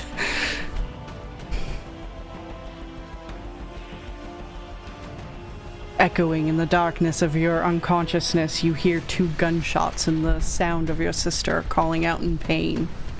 But you can hopelessly do nothing about it. As we come to Aurelio, you hand a bag off to Elijah as he's hacking on Jora's foot.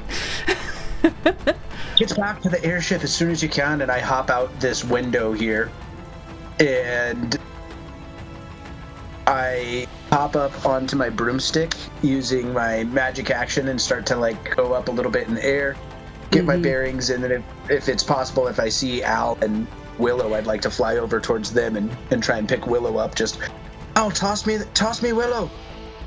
Yeah, you definitely As I do. fly up towards them. Yeah, I'll toss him. Willow glance over in the direction of all the exploding and demon summoning. I'm gonna try to help them. I'll be back in a moment to help them as well, but I think you should get to Mimi. Mimi's en route. I'm going over there to help them. All right, and I grab Willow, and I can fly all the way to Mimi with Willow and still have a little bit of room to spare. How are you going to carry a pony on a broom? Well, kind of putting both legs over the sides, and then if I've got like a little bit of rope, I'd tie it up underneath just in case he like falls or flips over. It still like holds him upside down. That imagery. All right. He's willingly wanting to go with you anyway. I'm just curious how this is gonna work. He actually probably almost tramples you to get up onto you, like to get away, scared. But as a pony, he's a bit heavier than he was as a boy, so it does make it a little hard. How much do ponies weigh? Let's find out. Pony weight. 300 to 900 pounds. So I'll say 300 because he's young. Okay, so that does slow me down just a little bit, but I believe I can get to... Let me measure...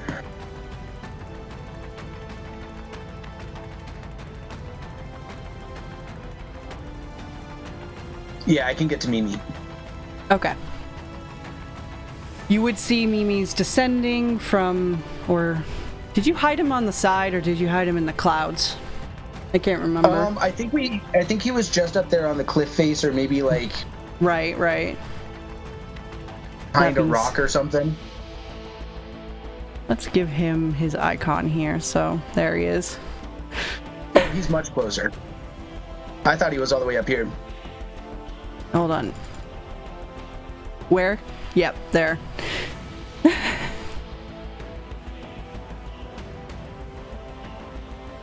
That is where his icon is. So, yep, that's him. He would be coming, so he would have been moving about here, I would say. Okay, so let me remeasure that. When he was summoned, he started moving over to you guys.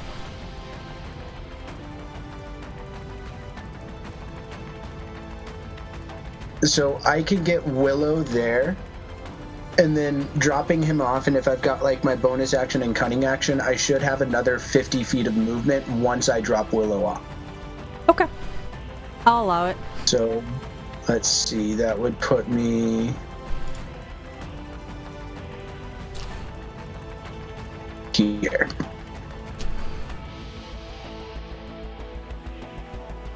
Right, Al, I'm coming back with you, it looks like. Willow's safe with me.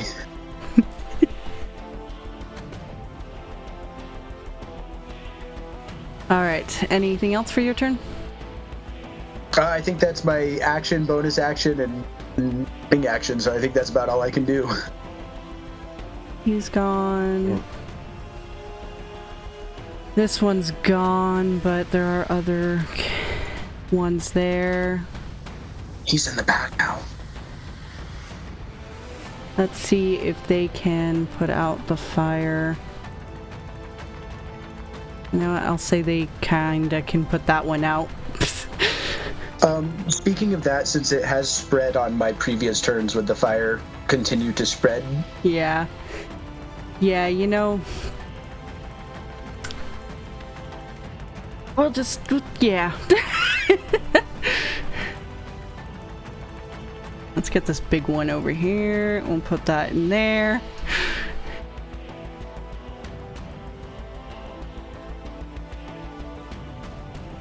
That one there. That one up here, which isn't burning you yet, Al, but you do feel the heat. Oh, don't worry, Al's about to move.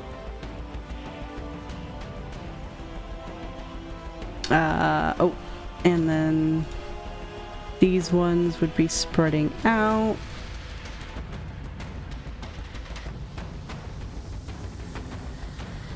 Okay, a bit ironic, I can't Alright, copy paste it is.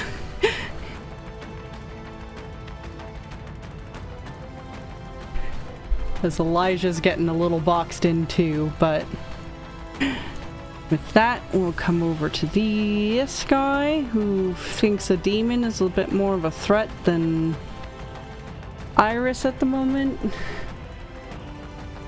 So he is going to attack the demon. I don't need that sheet anymore. I need this sheet now.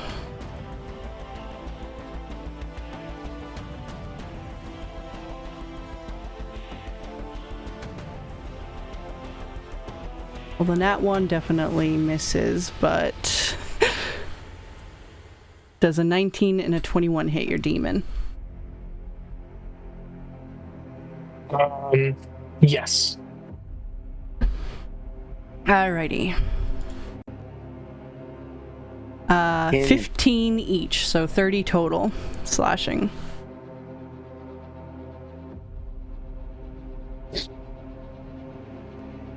Okay. And with that, I don't think there's another one on the map, is there? Nope. Iris is gonna rush over here and kind of land by her brother. And she's just like, live! And healing words you.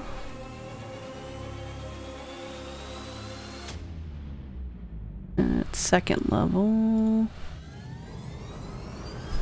So you get 12 HP as you holy. Is there a lightning storm coming? Oh, there's an owl coming. I just realized my spell range will reach.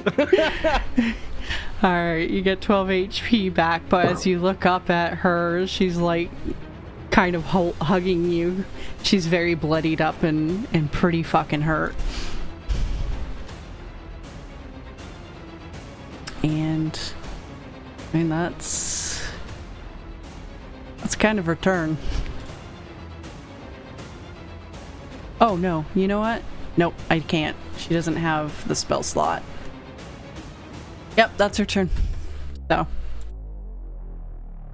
And real quick, for the archers, when they did all the attacks, did you do the save for that? The stench? I completely forgot about that. Forgot about that as well, so no, let me... It's Can you link... DC 16. Thank you. Con save, or? Yep, con save. Okay. 1, 2, 3, 4, 5, 6, 7, 8. 16.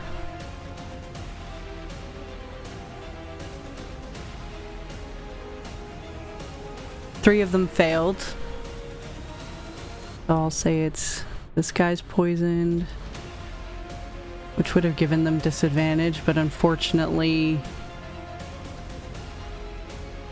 it's kind of hard to figure out who should have had that, so yeah. my bad. Top of the round, Willow is probably just gonna heal himself.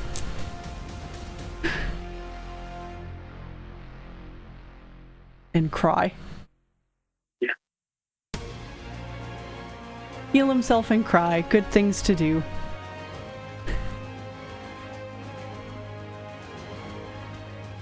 And get more into a safe space on Mimi. Alright, Elijah, let's see what you can get off of Jora's body. Oh, why did I close? Oh, no, there it is. I'm gonna make it sword attacks because I feel like that's fitting.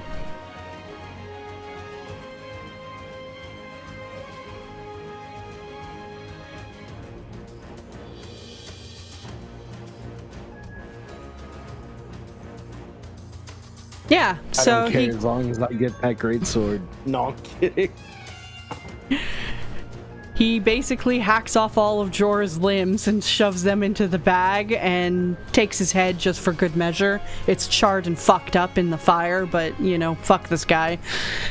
And then he starts jumping out the window. Kind of gasps for air because it's so hot and his fur's a bit singed, but seeing you guys, or well, seeing Aurelio really in the ship coming, 10, 15, 20, 25, 30. He's gonna go here and wait for Mimi to show up, which he should have moved. My bad. 5, 10, 15, 20. We'll say there, and he kind of lowered enough so Jora, or Elijah, hops on. Oops. To Mimi. Hello, friends! Is there any food? Oh, you managed to cook it! And Elijah's like, don't worry, my crazy-looking friend, we've got you some food. And that'll take us to Al. Al's like, alright, I got this. From way downtown. Come on, little legs, run. And he starts booking ass across the roof. Trying to get closer to Pigeon and Pigeon 2.0. And at the very edge of the roof, he's gonna jump and throw out Hypnotic Pattern on the giant clusterfuck by the demon. And he yells out, "Welcome to the Feywild! I heard a guy say that one time!" So, just so you're aware, because there's fire blocking a lot of it, the end of the tent you're on is here. You see that? You'll have to jump to get to here. But with the amount of fire spreading, I'm not sure if you want to stay on the roof for much longer. No, his goal was to let the roof kind of brace because he has to be within that range, and then he was going to hop down. So, again, okay, if you want to, like, jump to here-ish on this side of the tent, you'll have to roll something. Because it is a jump. Okay. Yeah. Then, make me... Oh, what would a jump roll be? I mean, I could argue both, or acrobatics or athletics, so make me one of those. Okay.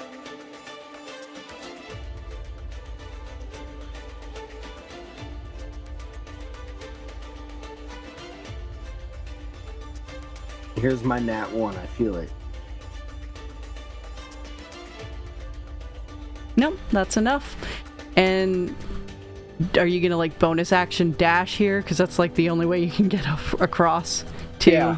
It is 60 feet to get across. Yep. Alrighty. And then from way downtown, I'm throwing out Hypnotic Pattern on that cluster. What is your range on Hypnotic Pattern? 120 feet. Oh, you got it then. Like just barely at that edge. You'll get the demon too, but I mean, sacrifices, right? Right. That's a lot of people, and I know Pigeon's around that area. I don't want him dealing with that. Hold on. Alright, I'm gonna look up your Hypnotic Pattern here.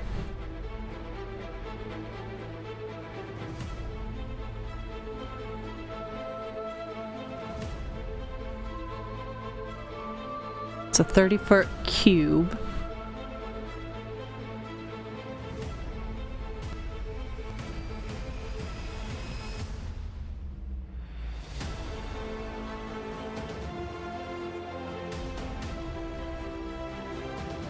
Jesus, cubes are huge.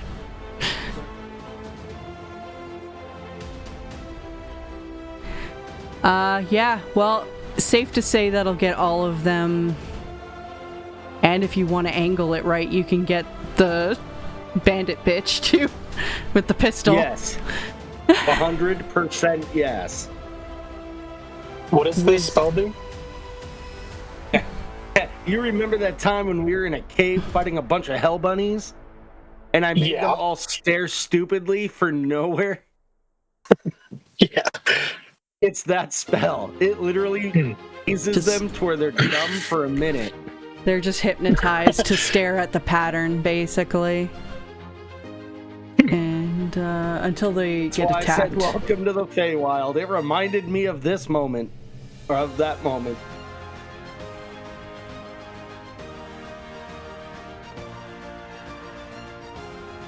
Your DC... I'm gonna just throw your spell 15. in for you. There you go. So I can see easily. 15, okay. And it's wisdom.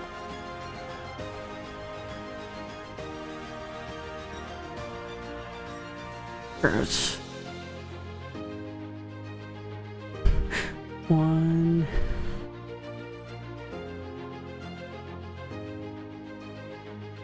Zoom in here to see who's poisoned. There we go.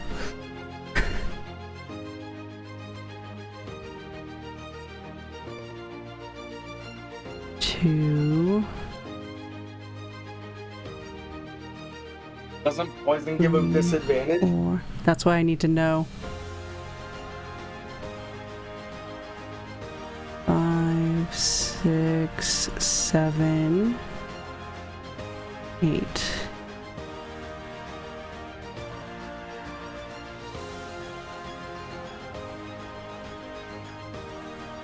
Okay, so this guy saved, this guy failed. I'm gonna give them that icon for the fail. Wait, where did that icon go now? There it is.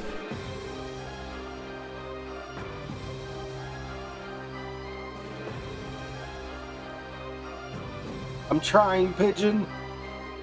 Many of them failed, but some did succeed. Did the girl? Does the girl have Bane on her? Thank you for reminding me. She actually, Iris has to make a concentration check to see if she could keep Bane on her.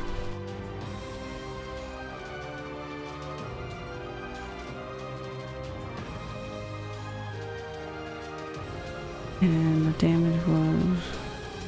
So that's enough. And that's enough. She still has Bane. Let me roll that d4 and find her roll again. There it is. Okay.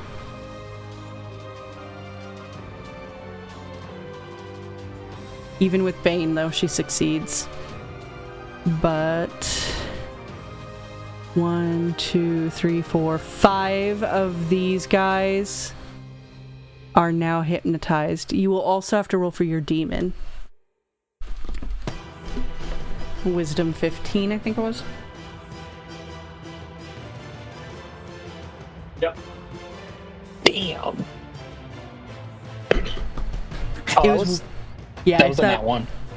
That was a con, though. You didn't. It's wisdom. Oh, sorry. You're fine. Still not good. All right. Still failed. So he is also staring into this beautiful, fascinating pattern that he doesn't understand. The disco ball. Full of kaleidoscope lights. All right, Al. Anything else for you? I am finding and hailing Mimi and yelling, "All right, get everybody, we gotta get out of here." With that, Hezru is hypnotized, and I don't think he can do anything about that until he's attacked, right? Or can he save at the end of his turn? Yeah, we're woken up. No saves, nothing.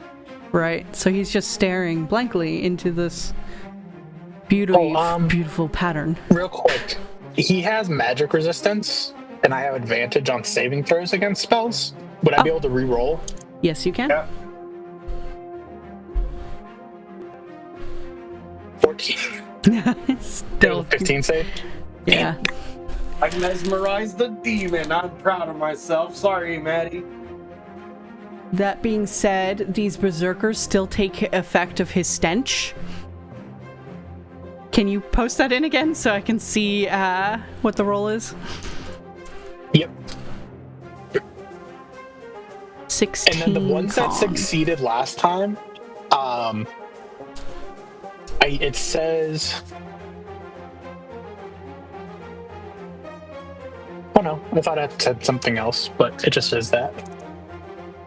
I think I was looking at in 2014 rules, it was whenever they passed it, they didn't have to do another roll for 24 hours, but I think it's different for 5e. Yeah, it looks like they would be... So these ones aren't poisoned anymore at the start of their turn, but there's a chance that they'll get poisoned again just by being in the proximity, so here we go. I just think of the SpongeBob meme. This guy stinks! 2, 3, 4, 5.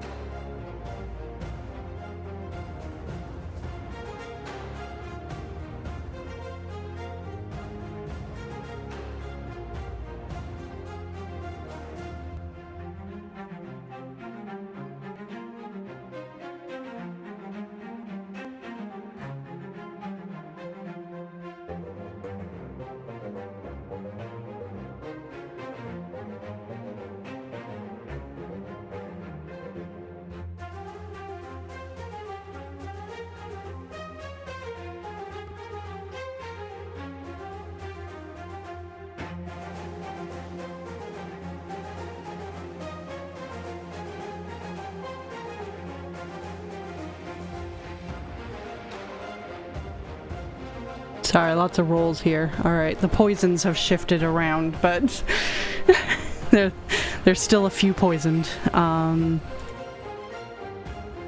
This guy needs to roll 2.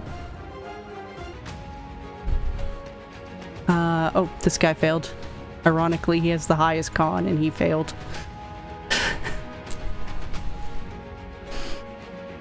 Okay, and that'll bring us to Errol.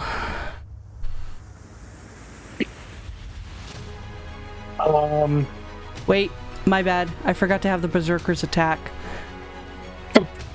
Only 3 of them can attack and they're poisoned, so this isn't gonna go well for them.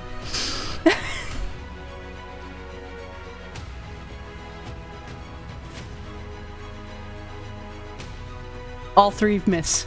Alright, now it's your turn. Okay. Perfect. It's like I'm gonna like wake up from like the healing word. It's like, oh fuck, I died again, didn't I? Your sister, bloodied and beaten, is hugging you.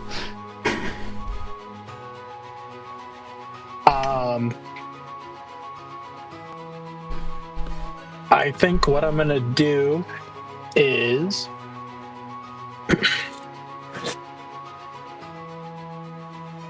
you're gonna see like some aura that looks like tentacles kind of like wrapping around my arm. I'm just gonna toss like a little ball that formed, and then right in the middle of this group right here, all of a sudden they're just gonna be surrounded by darkness, and I'm gonna cast Hunger of Adar. Which group again? Sorry. The bottom group of archers right here. Okay.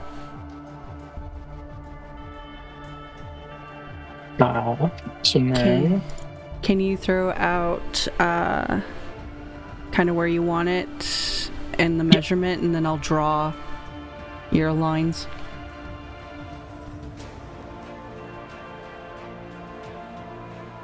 "20 feet, so right here. Oh, right there.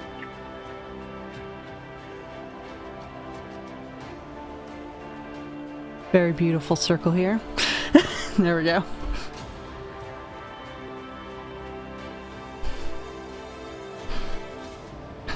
Okay.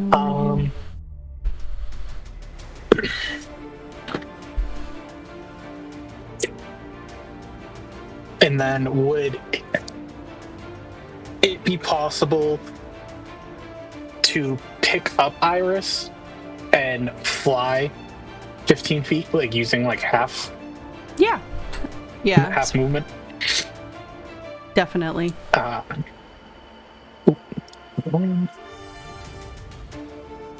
So would I be able to go right here and then just fall?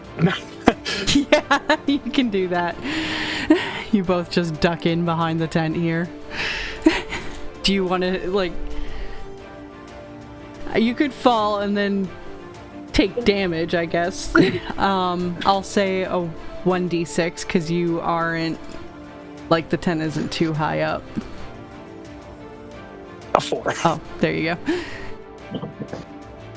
And, do you fall in a way your sister doesn't take the damage? Yeah, like, I'll have her, like, on top of me, and I'll kind of just, like, oh, fuck.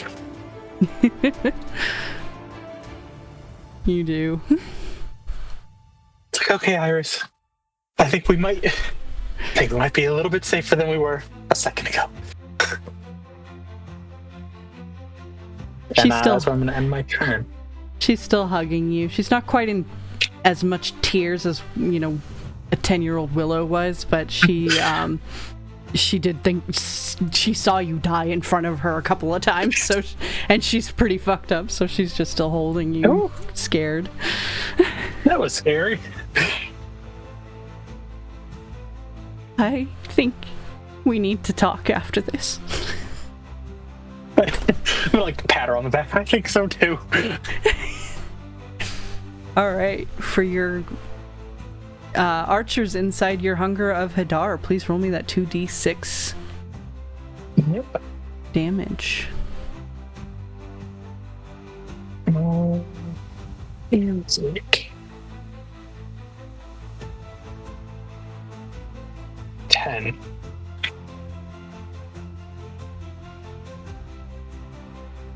Do you want me to do it for each one or just like in total? Let's just do the whole, like, each one is gonna get 10. Let's make it a little smoother. And now I'm gonna roll luck to see if they run out the long way or the short way. This guy rolled lucky, 5, 10, 15, 20. This guy too, 5, 10, 15, 20. Oh. 10, 15, 20.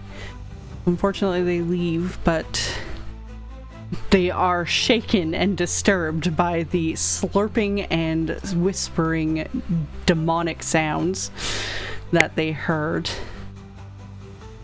And this guy is gonna look around for you. Do a perception check to see if he can figure out where you went. With a 10, I will say nope.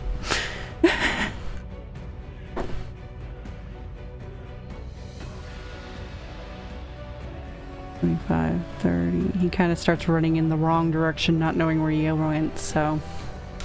And these two are going to try to make their way around this sphere of hell.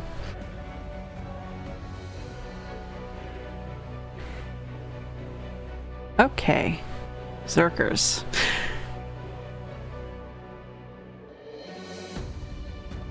Wait, they already went. What happened here?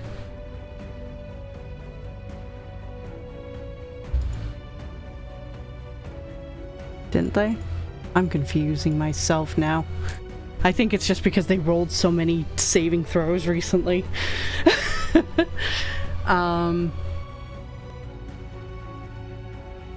So only 3 of them can attack with disadvantage because they're poisoned.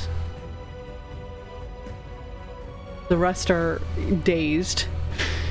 So they will try. All 3 miss.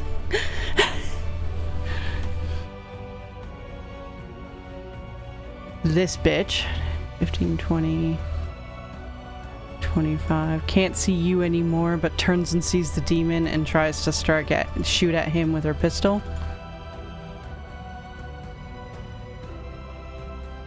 Oops.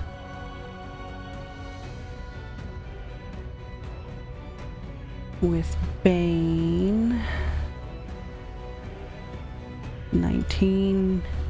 No, still hits him with one of them. But that damage will wake him up. So he takes 7 piercing damage and is woken from his hypnotized reverie.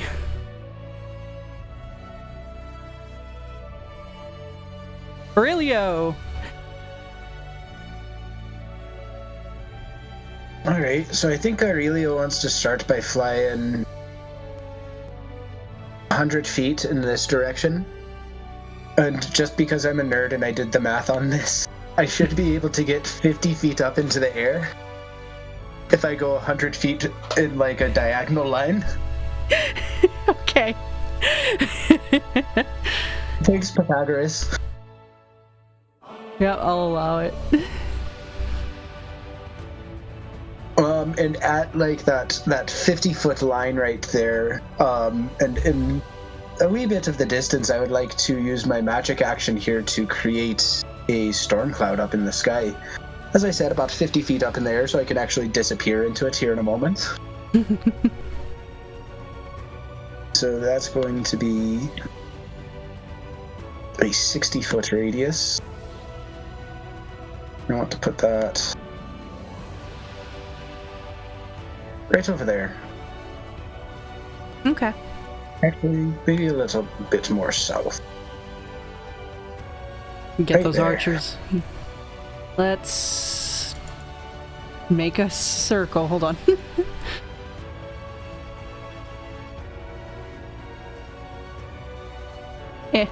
Very wavering circle. It fits. It's storm clouds. They roll weird. There you go.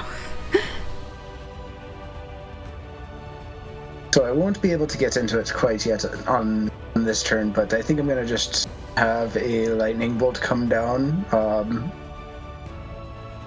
probably right here. All right. And is it a save?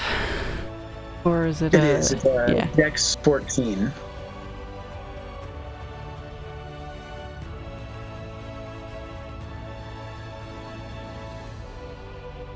So it'll hit more than one person here, right? It hits kind of these 3 guys, I think. It'll hit the 3 of them, yeah. Okay, and they're all poisoned too, so If I position it like right here, it won't hit the demon, which I'm trying not to hit the demon too. okay.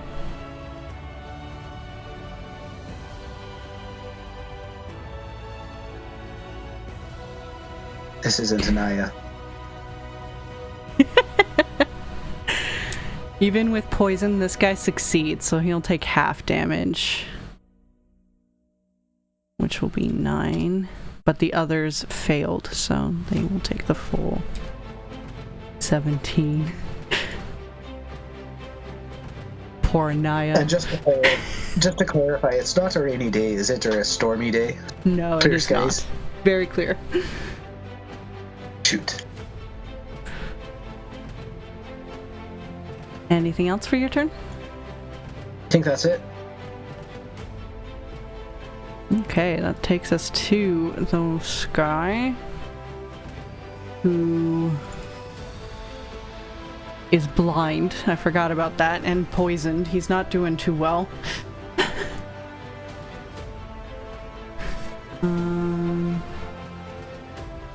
Still, he's gonna try to swing, because what else can he do at the moment? Either that or die. All of them fail to hit the demon. And then it goes to Iris.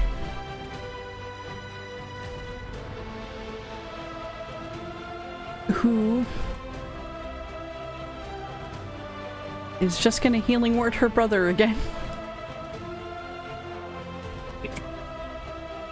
You get another 12 HP, even though she's just pretty much as fucked up. She doesn't want you to die.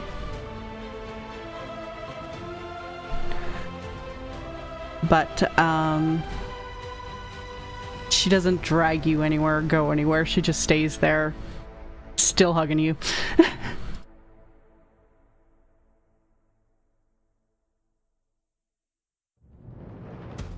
Willow will cry. Elijah is kind of gonna just sit up on the top. Oh, I forgot Mimi needs to move.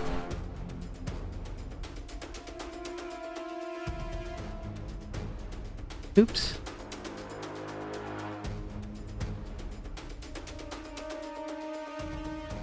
Oh yeah, and I hate to be that guy, but does the fire spread? Yes, it spreads. You don't hate it. Don't lie. I fucking love it. I love the fire. So Mimi's high enough that the flames don't bother him, but with that, actually, note of the fire spreading, Al, can you make me a dexterity saving throw?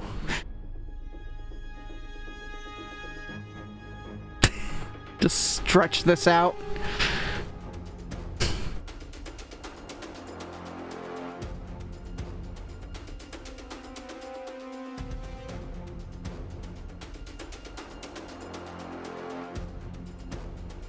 Also, by now, these two guys gave up on this fire thing and kind of just started running towards the other fighting.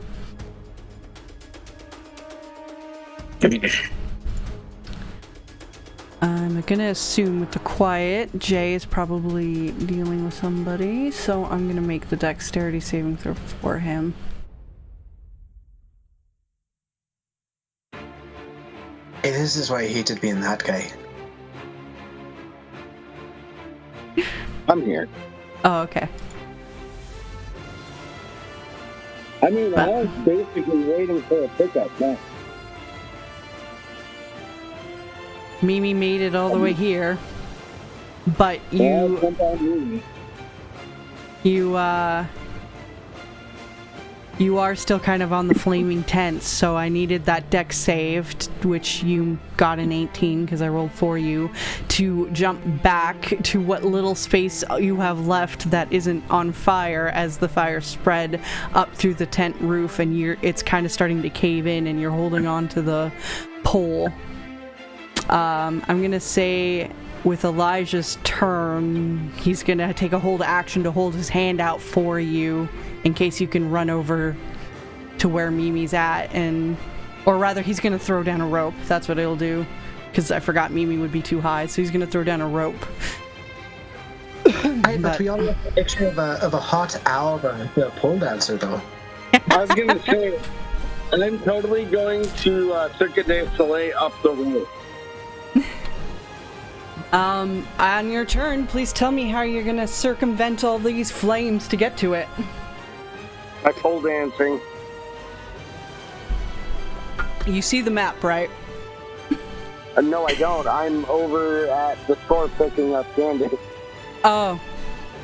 Yeah, there's no pole that's gonna stretch across to that area. You could jump down into the dried up oasis, which would probably be your safer bet until Mimi can get over to you. I mean, yeah, I guess I'll do that. Or you can run through fire.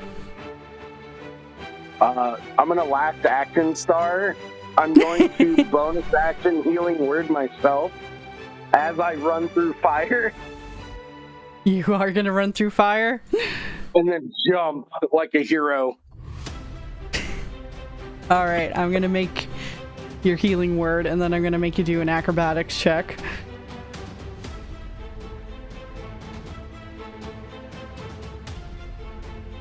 Healing word, do you want to just do it at level 1?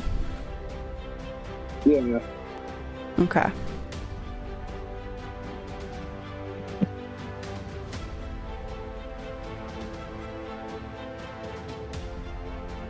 With a 29, you you manage to somehow get whatever poles are still standing on this tent as leverage as you hop through these flames, jump as the roof of the tent completely collapses under you, and the flames uproar behind you as you grab onto the rope and start swinging under Mimi.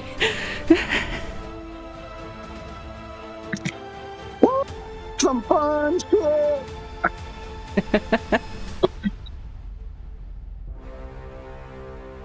right, Hezru.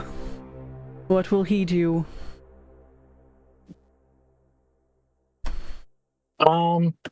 He isn't charmed anymore, correct? No, he is not. I forgot to remove that icon. There we go.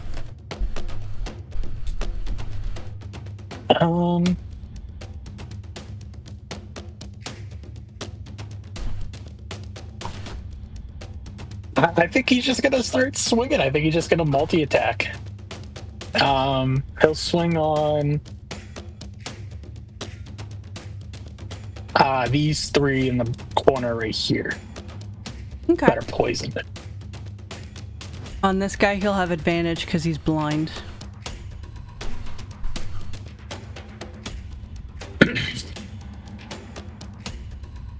Okay. Nice crit. I'll do the crit on the one that's blind. Yeah, that's good. That works.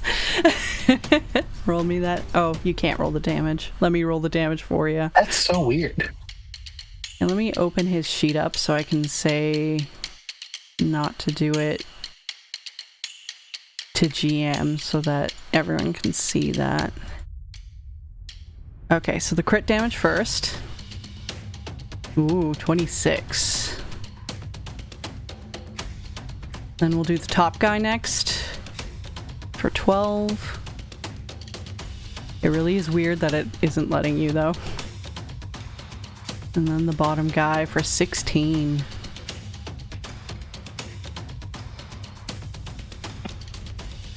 Anything else for his stinky butt turn? And now this is kind of, I wanted to run this by you. He has a bonus action to leap.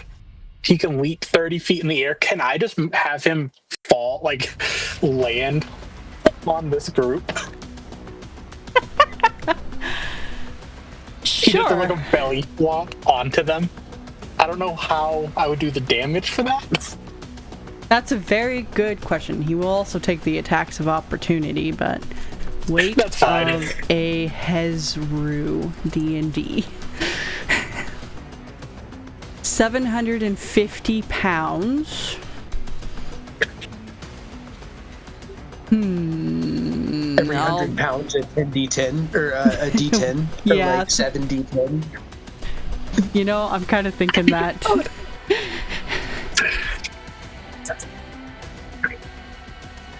You know, fuck And it. they all- Especially for the amount of attacks he's going to take doing this. I'll say it's 7d10 because of his weight. 700 pounds is a lot to pound onto a person. 1, 2, 3, 4. Okay, he's going to take 4 opportunity attacks. Do the berserkers first.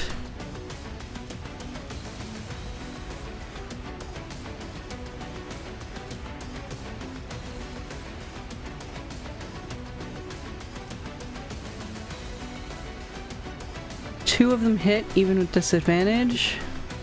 For one did 5 piercing, one did 6, and then we'll do the other guy.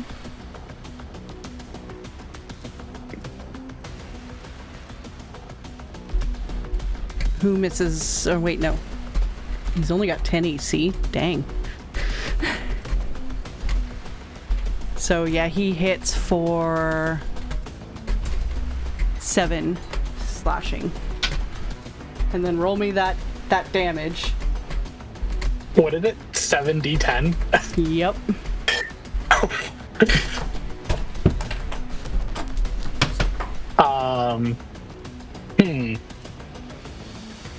The max I can do is 6. 44 damage. That's not bad at all. He got pounded. You like the picture I put in the chat? I just imagine he's just like laying on top of them. Just arms and legs spread out, just flattened on him. Like, I just imagine he closed his eyes as he was falling, like he just accepted he might die. I'm moving him so I can put the damage in here. I think I found the right picture and I put it in the chat. Nacho! So the big guy, the Berserker Commander, is the only one that survived this. The other two got squashed under him. Actually, I'm going to move him again so I can take him off. There we go. And so just crunch, splat, blood and guts spew out from him, and this other guy's having a very bad day. Which brings us to these berserkers. The only one that can move is this guy, because the rest are hypnotized.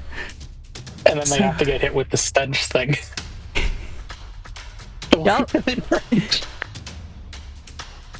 Since the others are hypnotized, I'm gonna skip rolling for them just for the ease of my sake, but we'll do this dude. With an 8, he is still poisoned. But he's gonna try.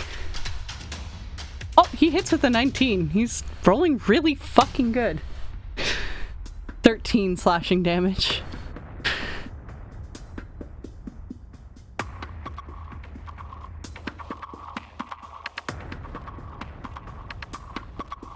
And with that, Errol, you see a familiar storm cloud forming in the skies. You do hear the roars and screams as people got crushed by a giant 700-pound demon falling on them. And your sister, still bloodied, brought you back up to more health. What do?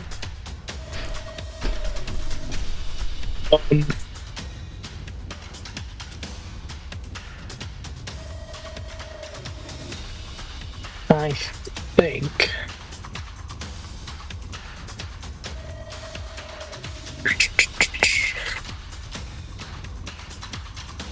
I think I'm just gonna stealth. I'm gonna stealth like along the like the back of these houses. I'm gonna try and like this is like a little like hill. Kind of looks like. I'm gonna tell Iris like follow me. Like we're trying to get out of here now. Like it's not safe anymore. It's part of the dried up oasis, so this goes down about 20 feet into a sandy dried pit. I will say, I didn't say it before, but fuck it, I'm saying it now. Iris probably held her movement to go with you. I know technically in D&D you're not supposed to be allowed to hold your movement. I don't know why. I'm gonna allow it. So she will move with you to get around to the pit. So yeah, you guys can. Do you want me to do a stealth roll? Yes, please. And I have advantage on that, so it's going to be 26. You are quiet as an owl.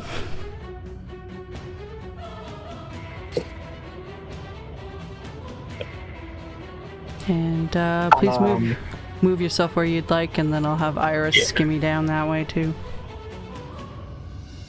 And then I'm just gonna use for my action, I'm gonna dash as well. Okay. So that's 60 feet.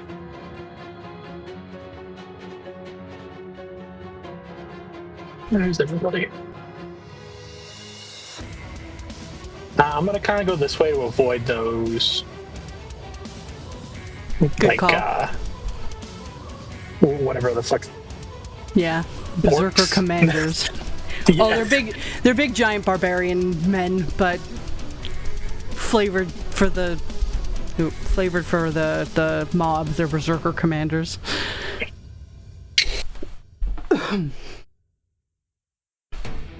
Yeah, I'm gonna just stealth over here. She can't dash, but she will catch up when it comes to her turn. She'll just skim along the tent. Okay, and that's all I'm gonna do for my turn. All right. Archers. I think they're gonna move over to try to attack this fucking demon.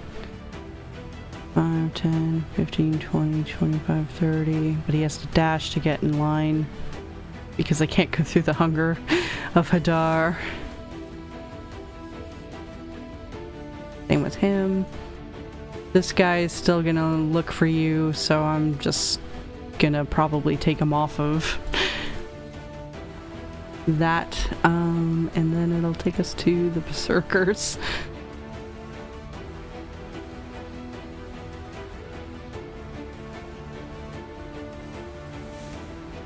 I think you were right that last round. I think the Berserkers are on there they twice. are in twice. My bad. Okay. Maybe the Berserker under the the demon. No, he's Maybe on that there one, and then the group. He's on there as commander, so I don't know why. But I'm like, I distinctly remember this guy moving up to attack now, so. But she will go and shoot at the demon. The bitch with the pistol. Because she is not moving up to attack him by any means. Even if she rolled with Max Bane, she would still hit him on both of those. So the first attack did 4 damage and the second one did 5 piercing.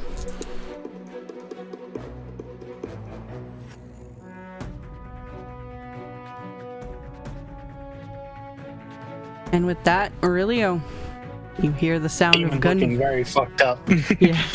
You hear the sound of gunfire. You saw the demon jump into the air somehow and crush a couple of people, but he's now looking pretty bad. Errol snuck past you but barely below, and you see Iris kind of skimming around the tent there, looking pretty fucked up herself.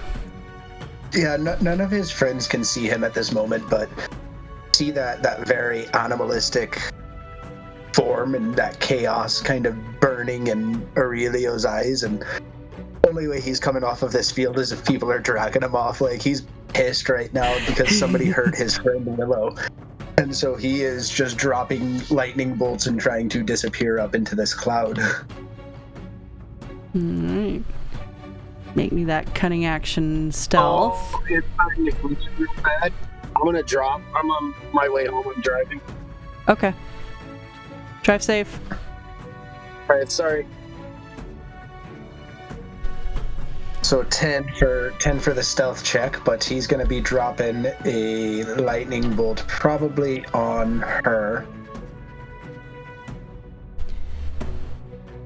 Deck save? Indeed.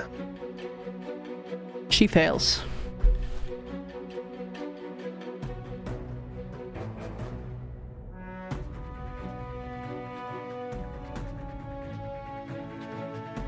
$29. How do you want to kill her? The fury that's burning inside Aurelio is just channeled through this strike going into the ground, and you just see this purple bolt of lightning just come down and just strike her, and it just is that classic like cartoon, like you can see her skeleton inside, and she just bursts apart after you just see her innards just kind of for a moment. I love it. And then I think as my bonus action, I'm going to use my last potion of greater healing. Point of order though, you bonus action hit, so if you want to undo that stealth check, I'll allow it. Is that a cunning action or a bonus action? Cunning actions are on your bonus action. Okay. You know what? I'll keep hidden. Okay. Even though it's a terrible hide, I'm going to keep rolling with it. Okay. And I would also be, I think, about 75 feet in the air now. You're pretty fucking high anyway, so yeah, it's not like a lot of people are going to be able to do much about that. You killed the mage. It's the archers mostly that you'd have to worry about, if they even can figure out where you're at. All right, with that takes us to the guy crushed under a demon. I don't think there's a whole lot he can do. Unless he's really strong and can pick me up. He's strong. Don't know about picking up 750 pounds strong, but I'm Dead weight. I'm gonna give him a strength saving throw to try to wriggle out of this demon's, like, body weight. And with a 21, I will let him do that. I'm gonna need to move this demon back a little. There we go. Would I be able to argue for a disadvantage? He did roll with disadvantage. He got 21 each time. I know. He kind of gasps for air as he manages to wiggle out of this demon's air. I mean, with that weight, there's no way he was breathing at the time, so... And with that, he gets up and turns around and tries to attack him. But he gets disadvantaged this whole way, so... We'll see how it goes.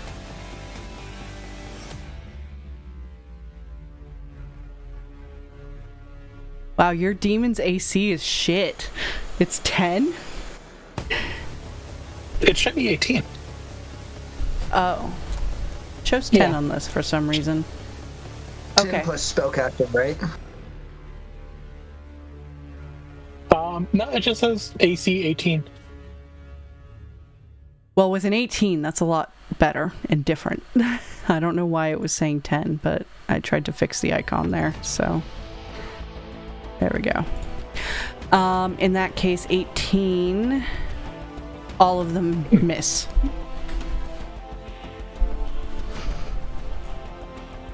But this guy's also kind of breathing heavy with this, like, fuck sakes.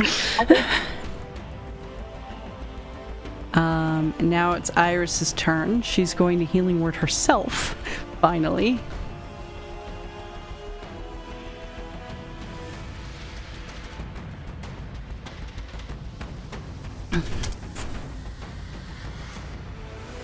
And then she's going to use an action to stealth. Not too great, but she'll also try to 10, 15, 20, 25, 30, shimmy on over towards Errol. And then bottom of the round, Mimi will start moving. 15, 20, 25, 30, 35, 40, 45. He'll go there, and then he'll lower a bit so you guys can get up on top of him on your turns.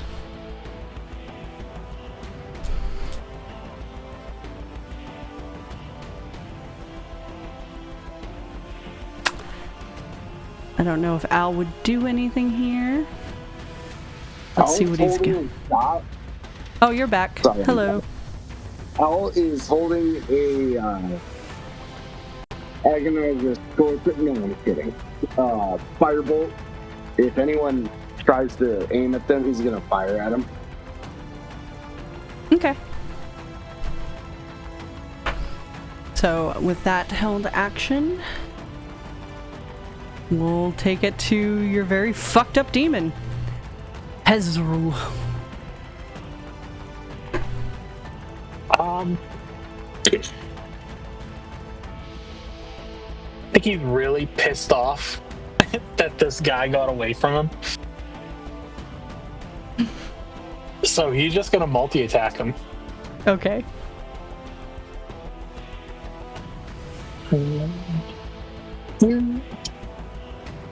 One more. 2 of those will hit. And does he have a disadvantage? What, your demon? No, this guy. Yeah, he Because does. he's poisoned. He's poisoned and blinded. Okay, let me do that. Actually, I'd say, yeah, you have advantage on those. Okay, so 26, a 15, and a 24. 2 of those hit. Would you be able to roll the damage for me? Yeah. 15 and 10 minus 25. He's getting there. He's looking pretty hurt. And then...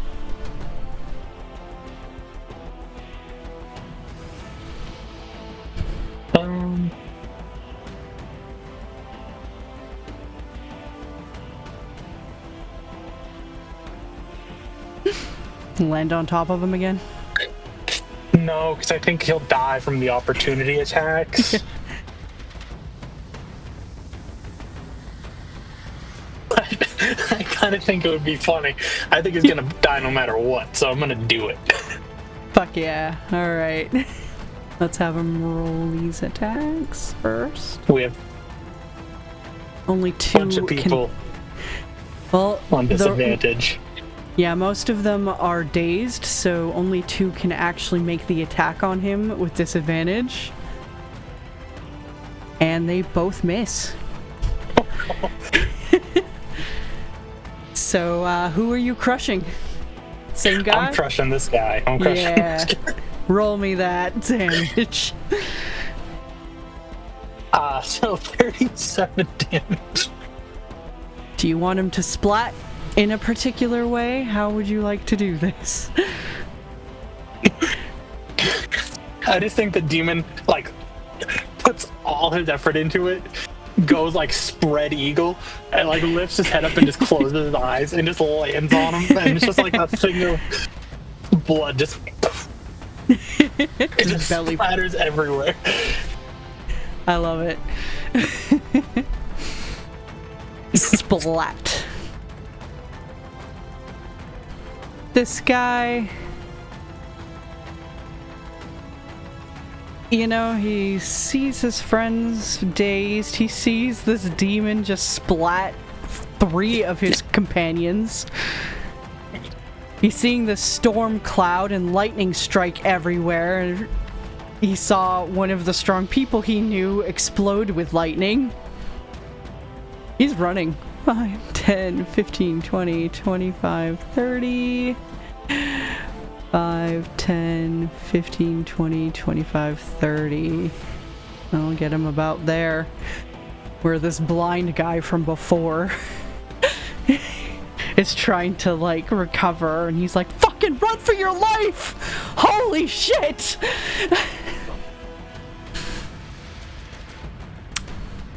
And that's all he can do. Oh, this guy took off too. I forgot about him, so he doesn't exist anymore. Okay. Errol! Mimi is just above you. I'm just going flying straight onto Mimi. Yes. It's like I'm crashing into. It's like just like diving onto Mimi. So when you get on Mimi, you see, you know, Elijah up ahead kind of looking out for Iris, it seems, but also generally what's going on. Al doing Al things, like waiting to cast something on anybody.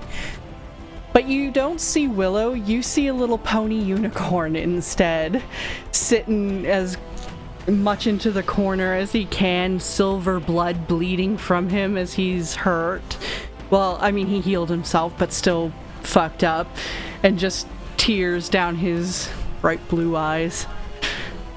I'm gonna make Mimi a little bigger, actually. There we go. What the fuck? Why did we get a unicorn? He takes a step back from the ledge with his arm lowering slowly as the fire fizzles out. All right, head check. Head check. Everyone here? Not yet. Who we missing? My sister. Oh, him too. He resumes his position holding the firebolt. I knew I forgot something. It sparks back up before it dies out. Is there anything else Arrow would like to do for his turn, or just collapse confused on this ship? He's just gonna lay on the deck. Like, okay. Fine, don't even say. Alright. Now the archers. This guy is gonna shoot at the demon.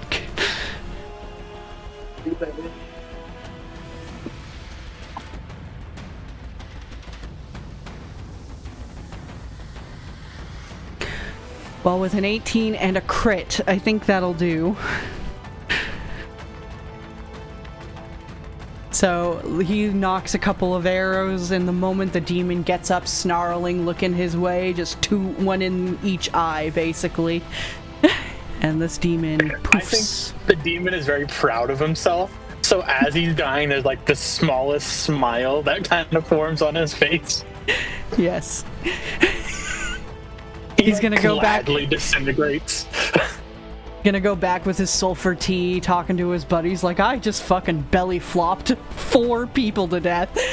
He's like, you see this fucking mess on me? That's them. And this guy is gonna 5, 10, 15, 20, 25, 30, look around, see if he can see anybody worth fighting.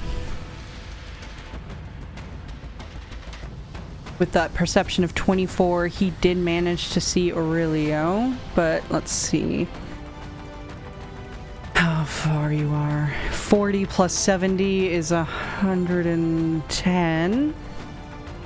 And longbows have range of load 150, so he can attack you without disadvantage. Shield.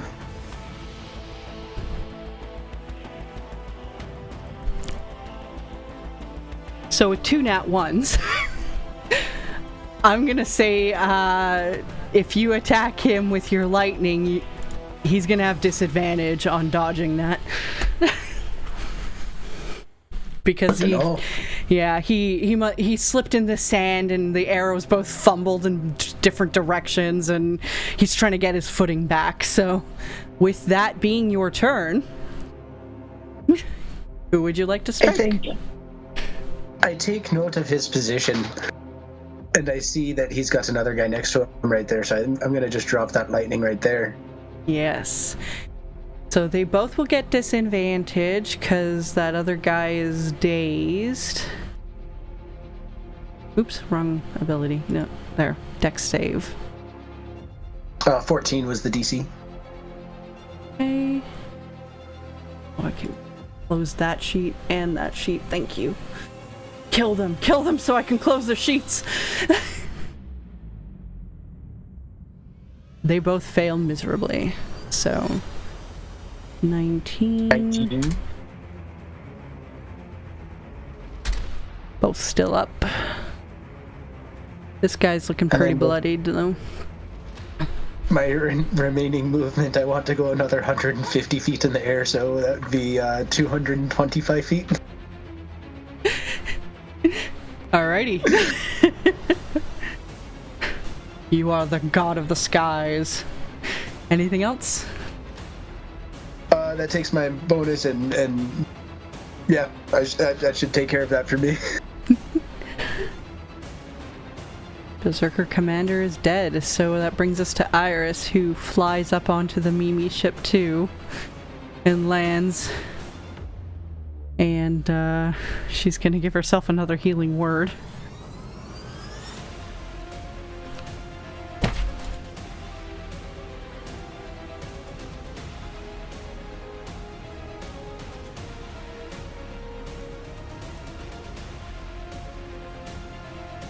And she's gonna run over to Elijah too and give him a hug, and he grabs hold of her and they just kind of tenderly hold each other. Oh, I can't wait till my turn. End of that turn, Mimi starts flying over. 5, 10, 15, 20. Actually, he sees 2 people nicely over here. I think he's gonna go over here. Aurelio's fine, he's in the sky. but you see he's actually lowering down, even though you're all on top of him, to come and... He's going to the combat zone. Get ready. He's going to eat. Everyone who doesn't want to get hit, lay down. Would that also set off Al's held action? Yeah. I mean, I'm going to blast the motherfucker. Yeah, I'll let that I know who I'm shooting at. I'm going to fire at the bitch with the gun. Oh, she's dead. Oh, yeah, she's already dead. She's right. Yeah. You're going to these two, or are you on the map yet? You're going to, Yep. So the guy that was the lover of Jora, there's two that look similar in power to him. And that's where Mimi's heading towards to attack. Which I'm gonna pull up his sheet now. Lost a couple, but brought him up. Okay. All right, Mimi, I'll tenderize him. I'm gonna throw And the I will firebolt at one of those feast. guys. I'm going to throw a firebolt at one of those guys. Left or right? You know, let's go right to an ass kicking. Please roll me to hit.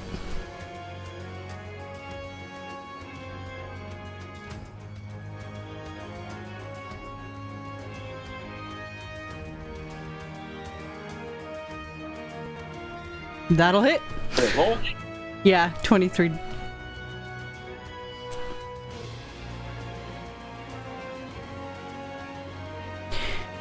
As you tenderize him, Mimi starts coming down and tries to eat this other dude. Dex 15.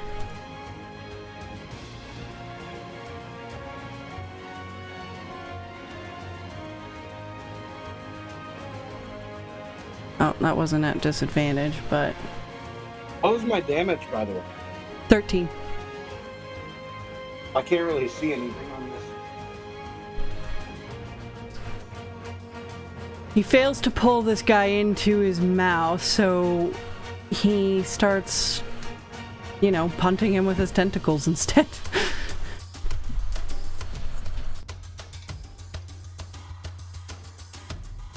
I'm gonna reread Mimi's attacks here. It's been a minute.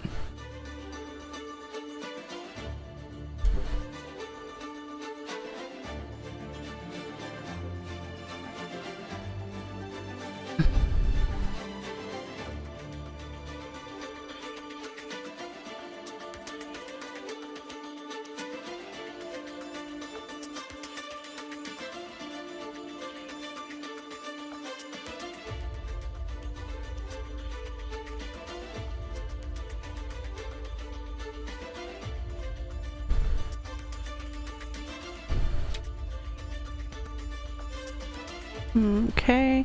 Sorry. It's been a minute since I've brought Mimi up. I had to remember how to do this. So two tentacles kind of form out of the hull of the ship and start smashing on this, the left guy, the one that Al didn't attack, and wraps him up, or tries to wrap him up in a grapple, which he has to make another save for. Unfortunately, he succeeds, so he gets out of the way of that, and you see a bunch of mouths and eyes on Mimi appear. The eyes narrow and the mouths frown. As these two look up at an airship with a ton of mouths and eyes, with tentacles slamming down on them, and they're like, what the fuck? Al's just outstretched, like, doing the Captain Morgan, welcome to hell! Ha ha ha! Willow is crying. Elijah peeks out to see, well, now you're kind of close enough to the ground, and kind of sighs, kisses Iris, and then jumps off the Mimi vessel to go and help attack. You know, like, goes down the rope so he doesn't have to take damage or anything, but...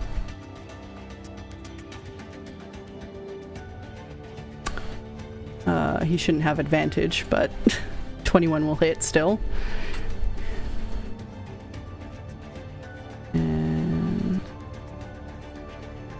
That will hit, and this one will have advantage. Yep, all will hit. Okay.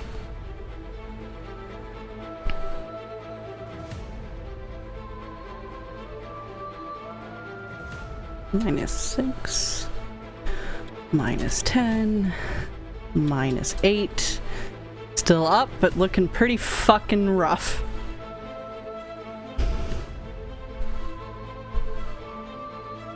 I keep forgetting to activate his sneak attack. You should get that when you guys are near, so I'm gonna add that into one of these rolls. He rolled a 1 on his sneak attack. Alright.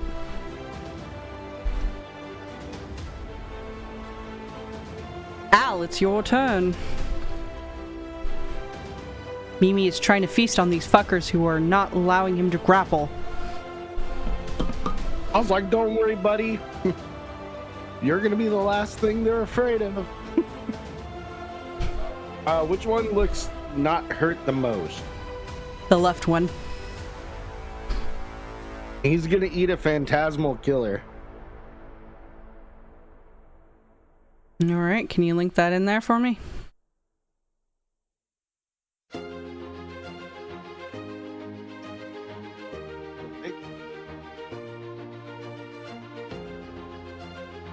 I linked the wrong one.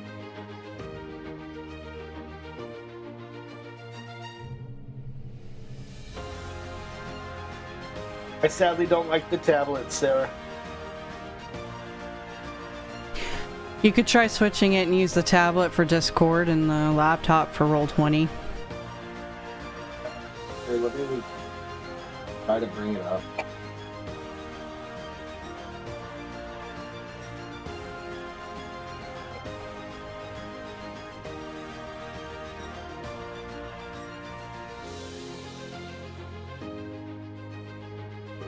Yeah, tablet's not working. Give me a sec. I'm bringing it up on the computer.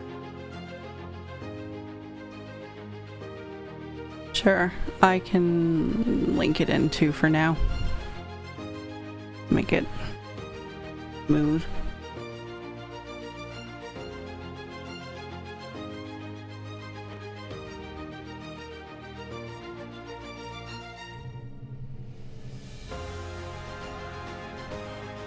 Phantasmal Killer, you said? Mm-hmm. Yes.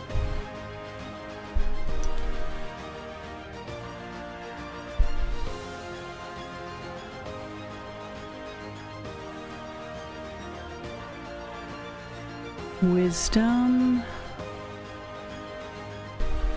With a 3, he fails. Good. I will roll your damage. 24 damage. Al yells out, "Roam your nightmares!" And he just laughs hysterically with a Cheshire grin.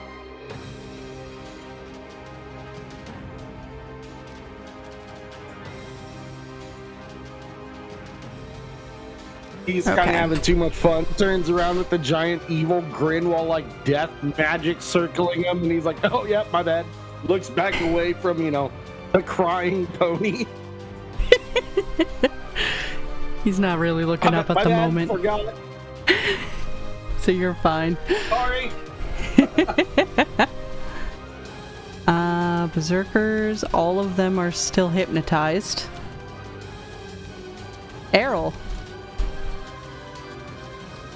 what would you like to do? I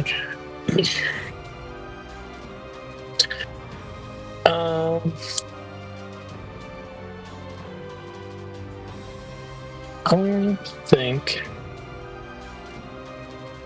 I'm just gonna like sit up from where I'm like laying down. I'm gonna look over at this guy, like Berserker. Mm-hmm. And I'm just gonna Eldritch Blast him. Nice. All right. He's gonna take both of them, so 27 and 22. None of this hit. No, I can roll that damage for me. So he's gonna take 32 damage, and he's pushed back 20 feet. He isn't really pushed back. His body starts flying backwards, but a tentacle reaches out, grabs his ankle, and yanks it into Mimi's mouth as he dies and gets swallowed whole by a mimic. Oh, jeez. And to end my turn, I'm just gonna lay back down. Like, I've done my job. I'm going back to sleep. I just imagine like this, you kind of almost barely peeked your head up and just lazily... It's like, I do like, instead of like my hand, I just post like a finger. And just, yeah. I was riding the undulating front end laughing while he's numbing it. Oh, that's great. All right, archers have 250 feet, I think, to hit you now. I don't even think a longbow can make that. Hold on.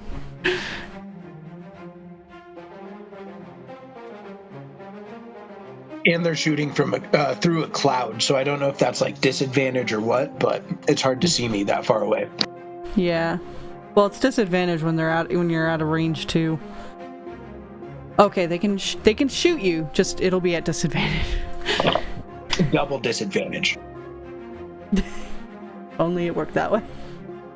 it's just an auto fail. All right.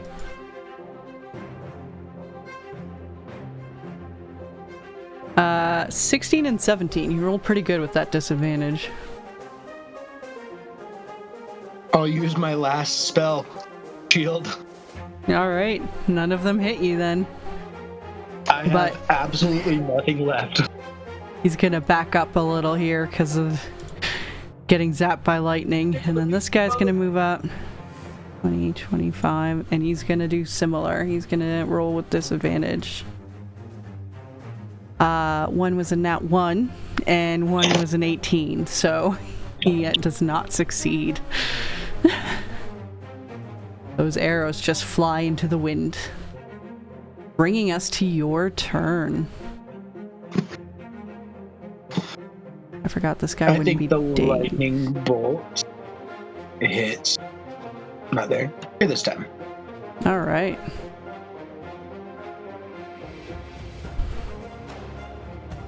X 10 and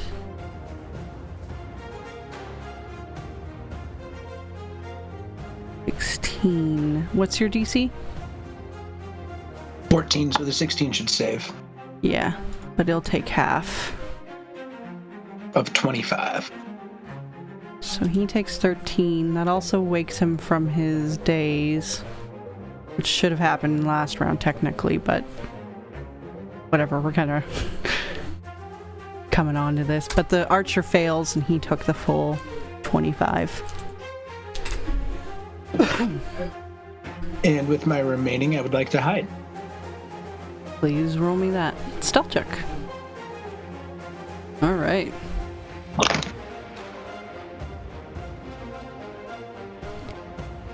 That Iris, a little tapped out herself.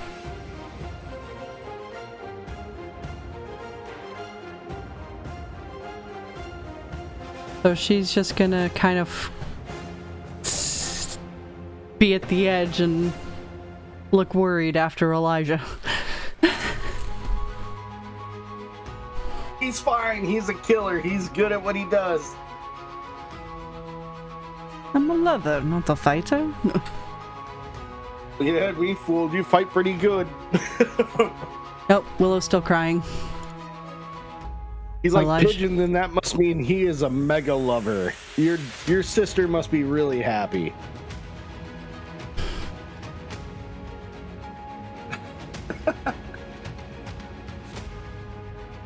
Five, You're not gonna make. 24, You're like, fuck you, I'm sleeping. 23. All three of those hit. Okay.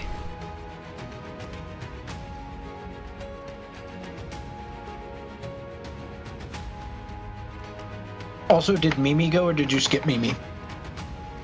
I accidentally skipped Mimi, but that's okay. This guy dies. And Mimi eats him. Say that one dude disadvantage.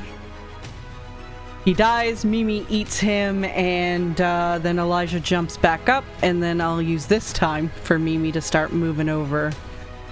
He starts rising back into the air. 5, 10, 15, 20, 25, 30, 35, 40, 45, 60.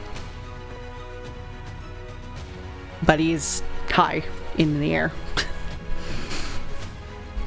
Al, it's your turn. Mimi's bringing you to the fray here. You know, the one that you tried to run away from. You're a good friend. The best friend, Mimi. Thank you. You're welcome. Let us eat them all. Yeah, this is what I wanted. I drew it up. Gods. Give me a second.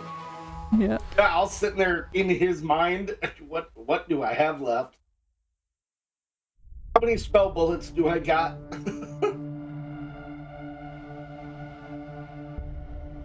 I am proud I finally drained Aurelio's spells. That's what you think. those fools. So we got 3 archers we're dealing with, right? 2 archers.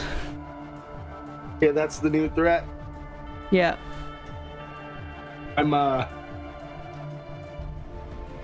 going to cast hypnotic pattern on them.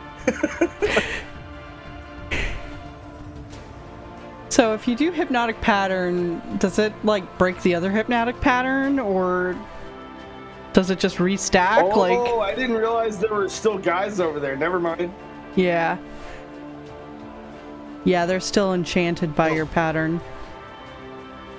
Actually, no, I don't believe it does. No, it does, I think. It is a concentration, so if you cast it again, it will...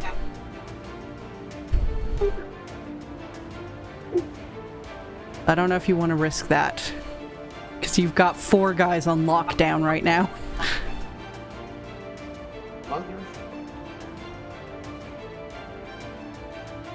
Alright.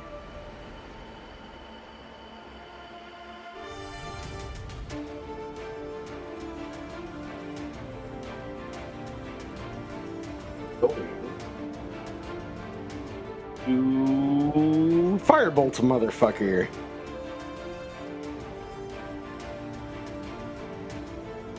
Why not? It's more pew pew. Al makes his hand into a finger gun.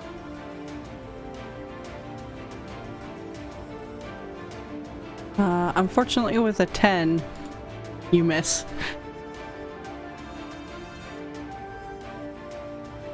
I'll turn around and be like, "You're doing good there, champ. Come on, buddy." And he's going to inspire the poor Whittle Willow. He's gonna run over and kind of like give him a hug and be like, "Dude, we got you, man." Inspired.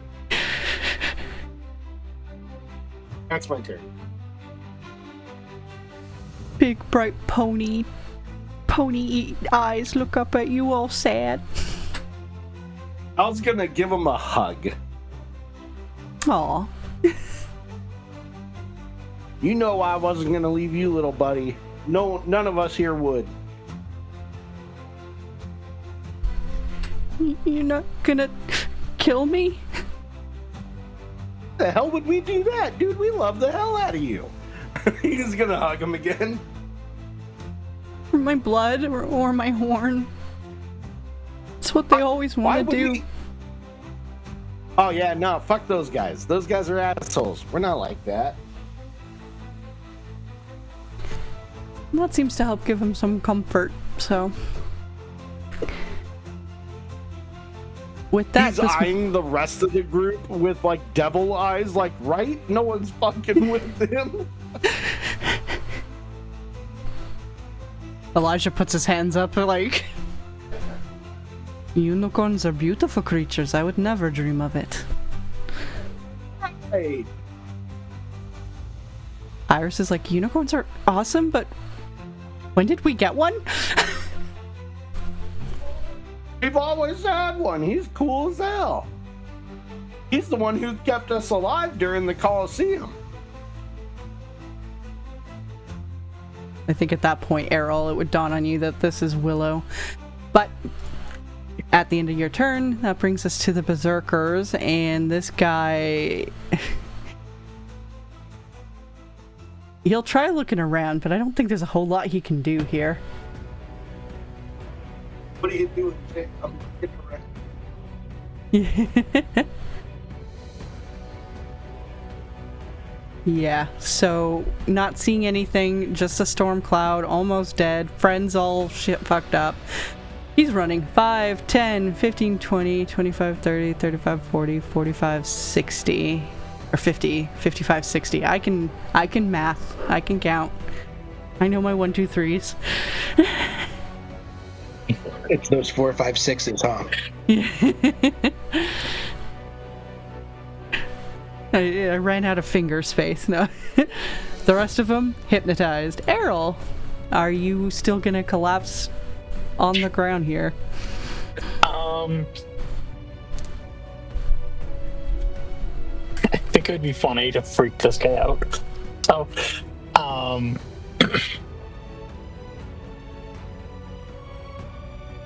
think. Let me see. Yeah, I'm gonna hit the guy that just ran with Eldritch Blast. I love it. He's just within my range. You're probably gonna kill him, but let's roll these out. 14 and 16. They both still hit, so... Yep, he did. 20. So what everyone sees is like, again, Errol's just like, I'm fucking sick of all this shit.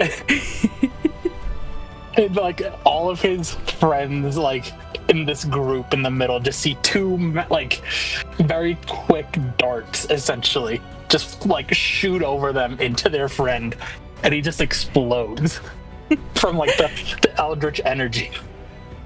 And his body parts move 10 feet.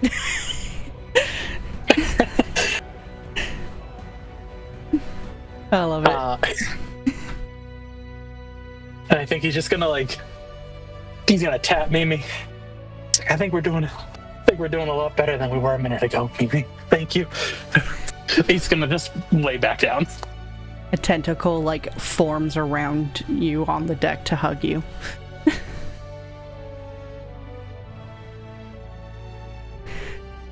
Alright, the archers can't really do much against Aurelio, so they're gonna turn to see this flying ship and start honestly fucking running. Why wouldn't you if you saw this? 5, 10, 15, 20, 25, 30, 35, 40, 45, 50, 55, 60. So he could just get out of that cloud. 5, 10, 15, 20, 25, 30, 35, 40, 45, 50, 55, 60. He can also get out of the cloud. And the others dazed. Aurelio, your queries are leaving you.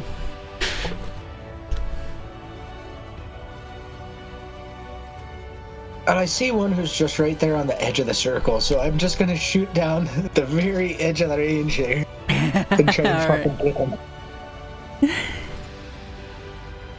Alrighty. Yeah, you guys, again, you can't see Aurelio now, but again, this animalistic form is starting to take over. His eyes are almost cat-like and slitted, and you see his vampire fangs starting to actually become much more pronounced and actually coming out.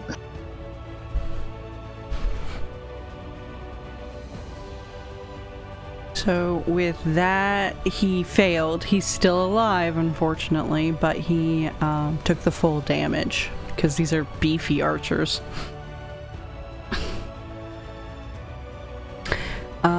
Anything else for your turn?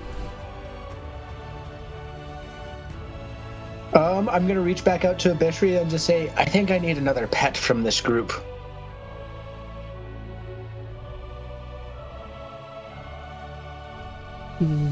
She responds, Don't say any more, and you feel that surge of magic enter you for a one-time use true polymorph again. Perfect. She will gladly give you pets. Your menagerie needs to grow, after all. It's petception. Yep, her pet needs pets. Alright, with that, Iris is just gonna kind of come over to Elijah and Errol and sit with both of them, unable to do much more. Willow, with that little pep talk from Al, kind of shakes his head a little to get some of the tears out of his eyes, and he will cure wounds Al. 16. So he nuzzles you as you were hugging him. He nuzzles you, Al, and heals you for 16 as the warming energy comes out. Yay. All part of my plan. No, I'm kidding. Trick him to heal you. I'm not that big of an asshole. I was genuinely trying to comfort him. I know. And actually, with a bonus action, seeing as others are hurt, he will give Elijah a healing word.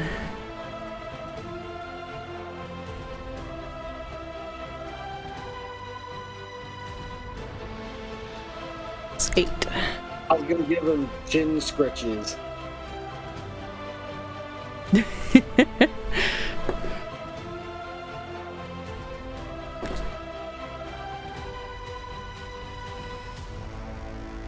He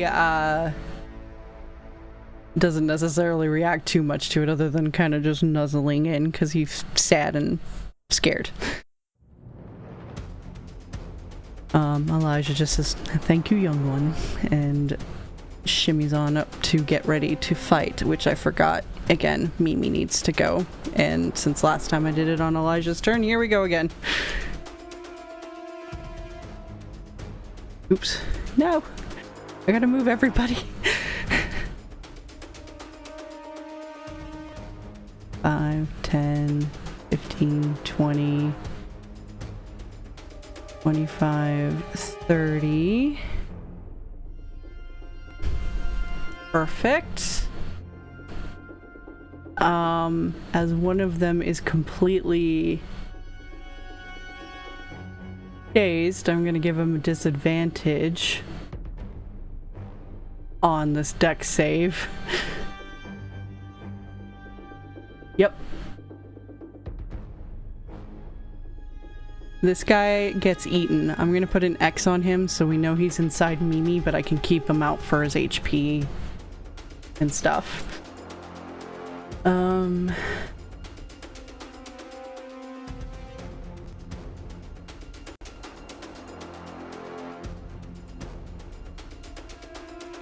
The start of each of the mimics' turn, so I have to wait until it's Mimi's turn again. Okay. But chomp, he gets swallowed. What a way to wake up from a hypnotized state, by the way. Suddenly inside the gullet of a mimic. A big mimic, no less. And then because he had to get closer, that will allow Elijah to jump down and start swinging at this guy.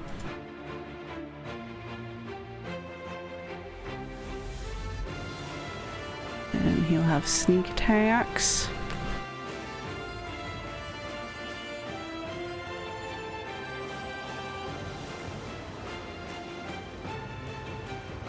Okay. And he's going to use a fainting attack, so he can get advantage on this attack.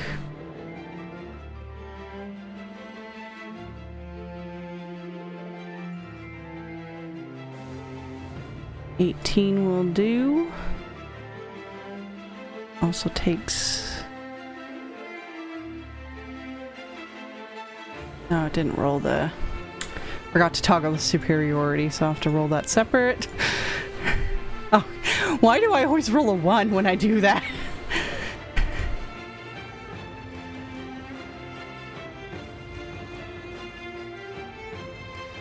That will wake the guy out of his stupor, so he won't be, dazed anymore. But he will then roll, and a 20 will hit, and another 20 damage to this guy. So he wakes up being slashed to shit.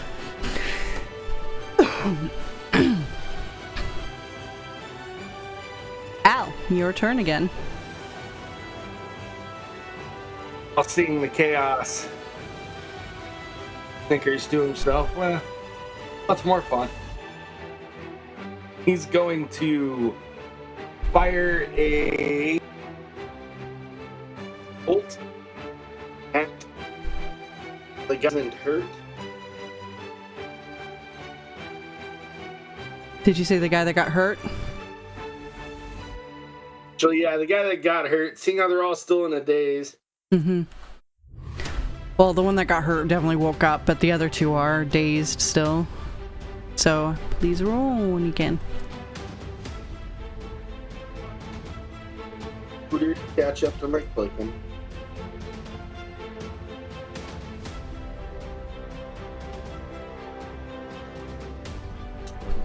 Yeah.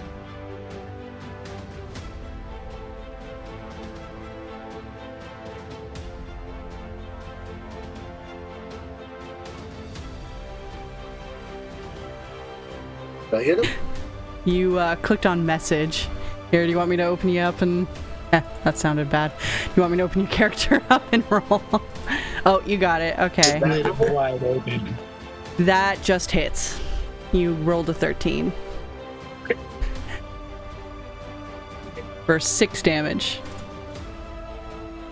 Then Al's gonna front flip off a mini land, all dramatically, and then run up next to... I can never remember his name. 'Cause Elijah? I'm bad with names. Yes, he runs up and goes, "Kitty boy, good luck." Slaps him on the ass, and because he's right next to the guy and I used a bardic inspiration, I'm gonna spin kick the guy in the face. Okay. Roll me that spin kick. It goes, which is a hard part.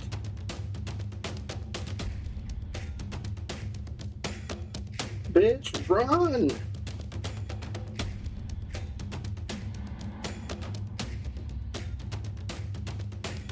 Own day. What? Where is it? Just fucking saw it. Dancing virtuoso. My god, this is pissing me off. I hate this fucking computer.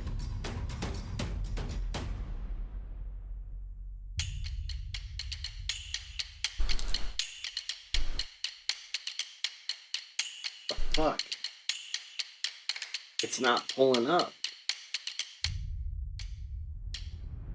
Your features and traits.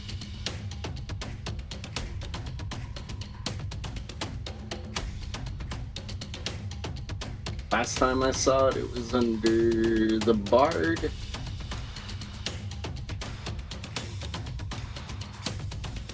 There we go, Jesus.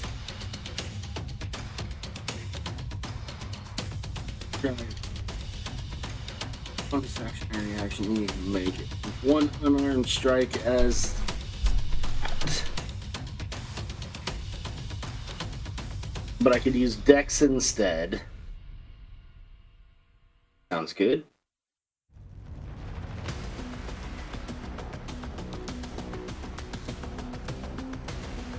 It'd be a +3 instead of the +2.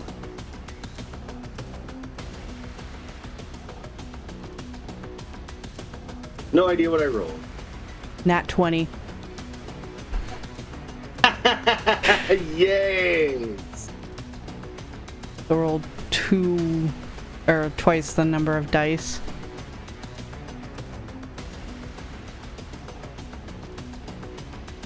Hit?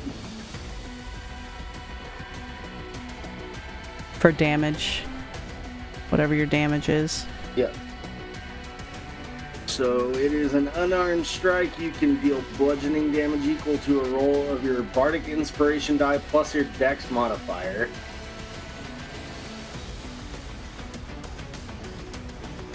Your So inspiration is a 2d6. D8, isn't it? D6 still. No, it says D8. 2d6. Oh, it does? In your sheet, at the very bottom of the combat section, it says Bardic Inspiration, 1d8. So 11 plus So your... plus 6. Plus 3 twice, right?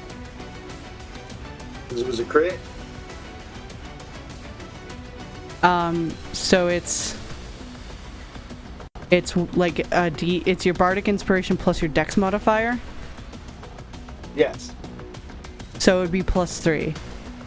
You double the dice, not the bonus. Okay, So not the modifier. yeah. So 11 plus 3 is 14.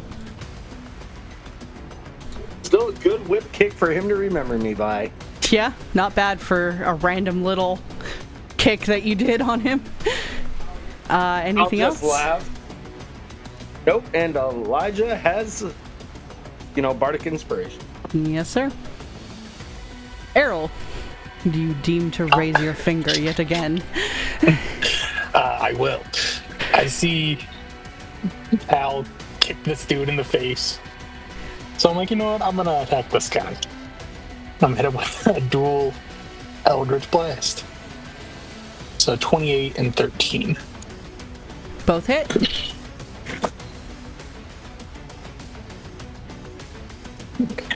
So 23 points of damage, and he's knocked back 20 feet. How do you want to kill him? We soften him up, you tear him apart. I think it would be funny if both the Eldritch Blast hit him in the head, and the head flew into the guy behind him. That would have been pushed. Sure. He would have been traumatized if he wasn't dazed at the moment. I feel like that'd be funny to knock him out of the daze. Actually, yeah, I like it. He gets knocked out of the daze because his friend's head comes fucking flying into his face. It's like, oh, my job is done here. The finger goes down. Lays back down. Lays back down.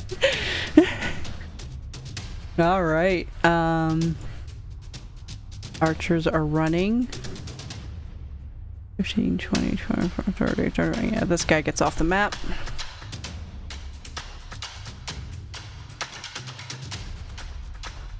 And then I do have to get going soon. It's getting a little late here. Yeah, sure. 5, 10, 15, 20. This guy doesn't quite get off the map. I think considering how everything's going and how there's so few people left, I'm gonna allow you all to just tell me how you guys want to kill the last few remaining here. I want to get this one for my bag. I want to turn him into Tarsier. Which one? The archer who's left up on the map up here. Okay, what are you turning him into again? Tarsier. I don't even know what that is. I'll send a picture just real quick. Tarsier. Tarsier. Oh. I don't know if that's cute or hideous. Yes.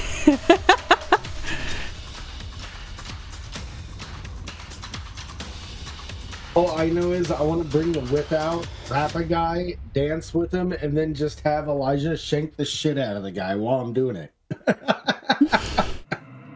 And Aurelio just also goes around and burns every single thing that he can find and just sets it all on fire.